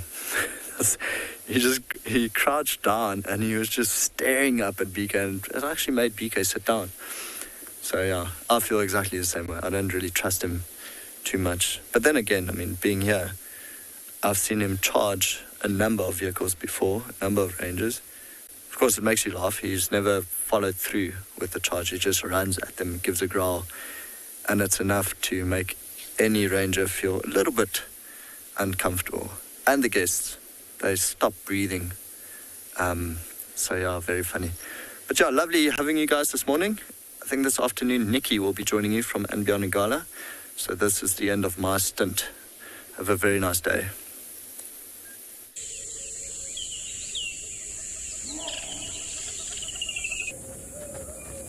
This program features live coverage of an African safari and may include animal kills and carcasses. Viewer discretion is advised.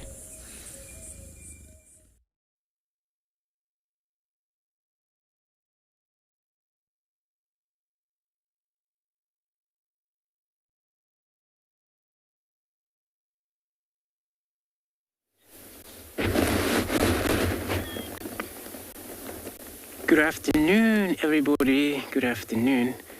What a beautiful afternoon this morning, sitting here in this very beautiful trees with, looks like a leopard right on top of the tree. It's in a magical. And welcome aboard to your very own safari through the African bush.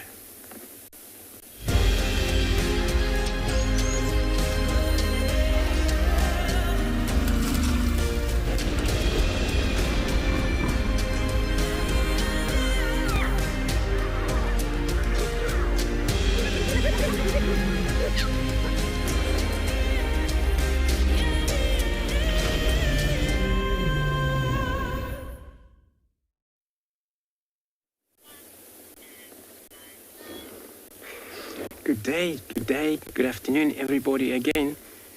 As you can see right there, we have a beautiful leopard right on top of these marula trees. It's amazing that actually, as we got here, she was just walking across the road and she climbed this beautiful tree right in front of us. My name is Andrew. On camera, I have Marcel this afternoon. So it's a wonderful way of a start of this drive. Didn't actually have to travel far from the camp, and we got a leopard.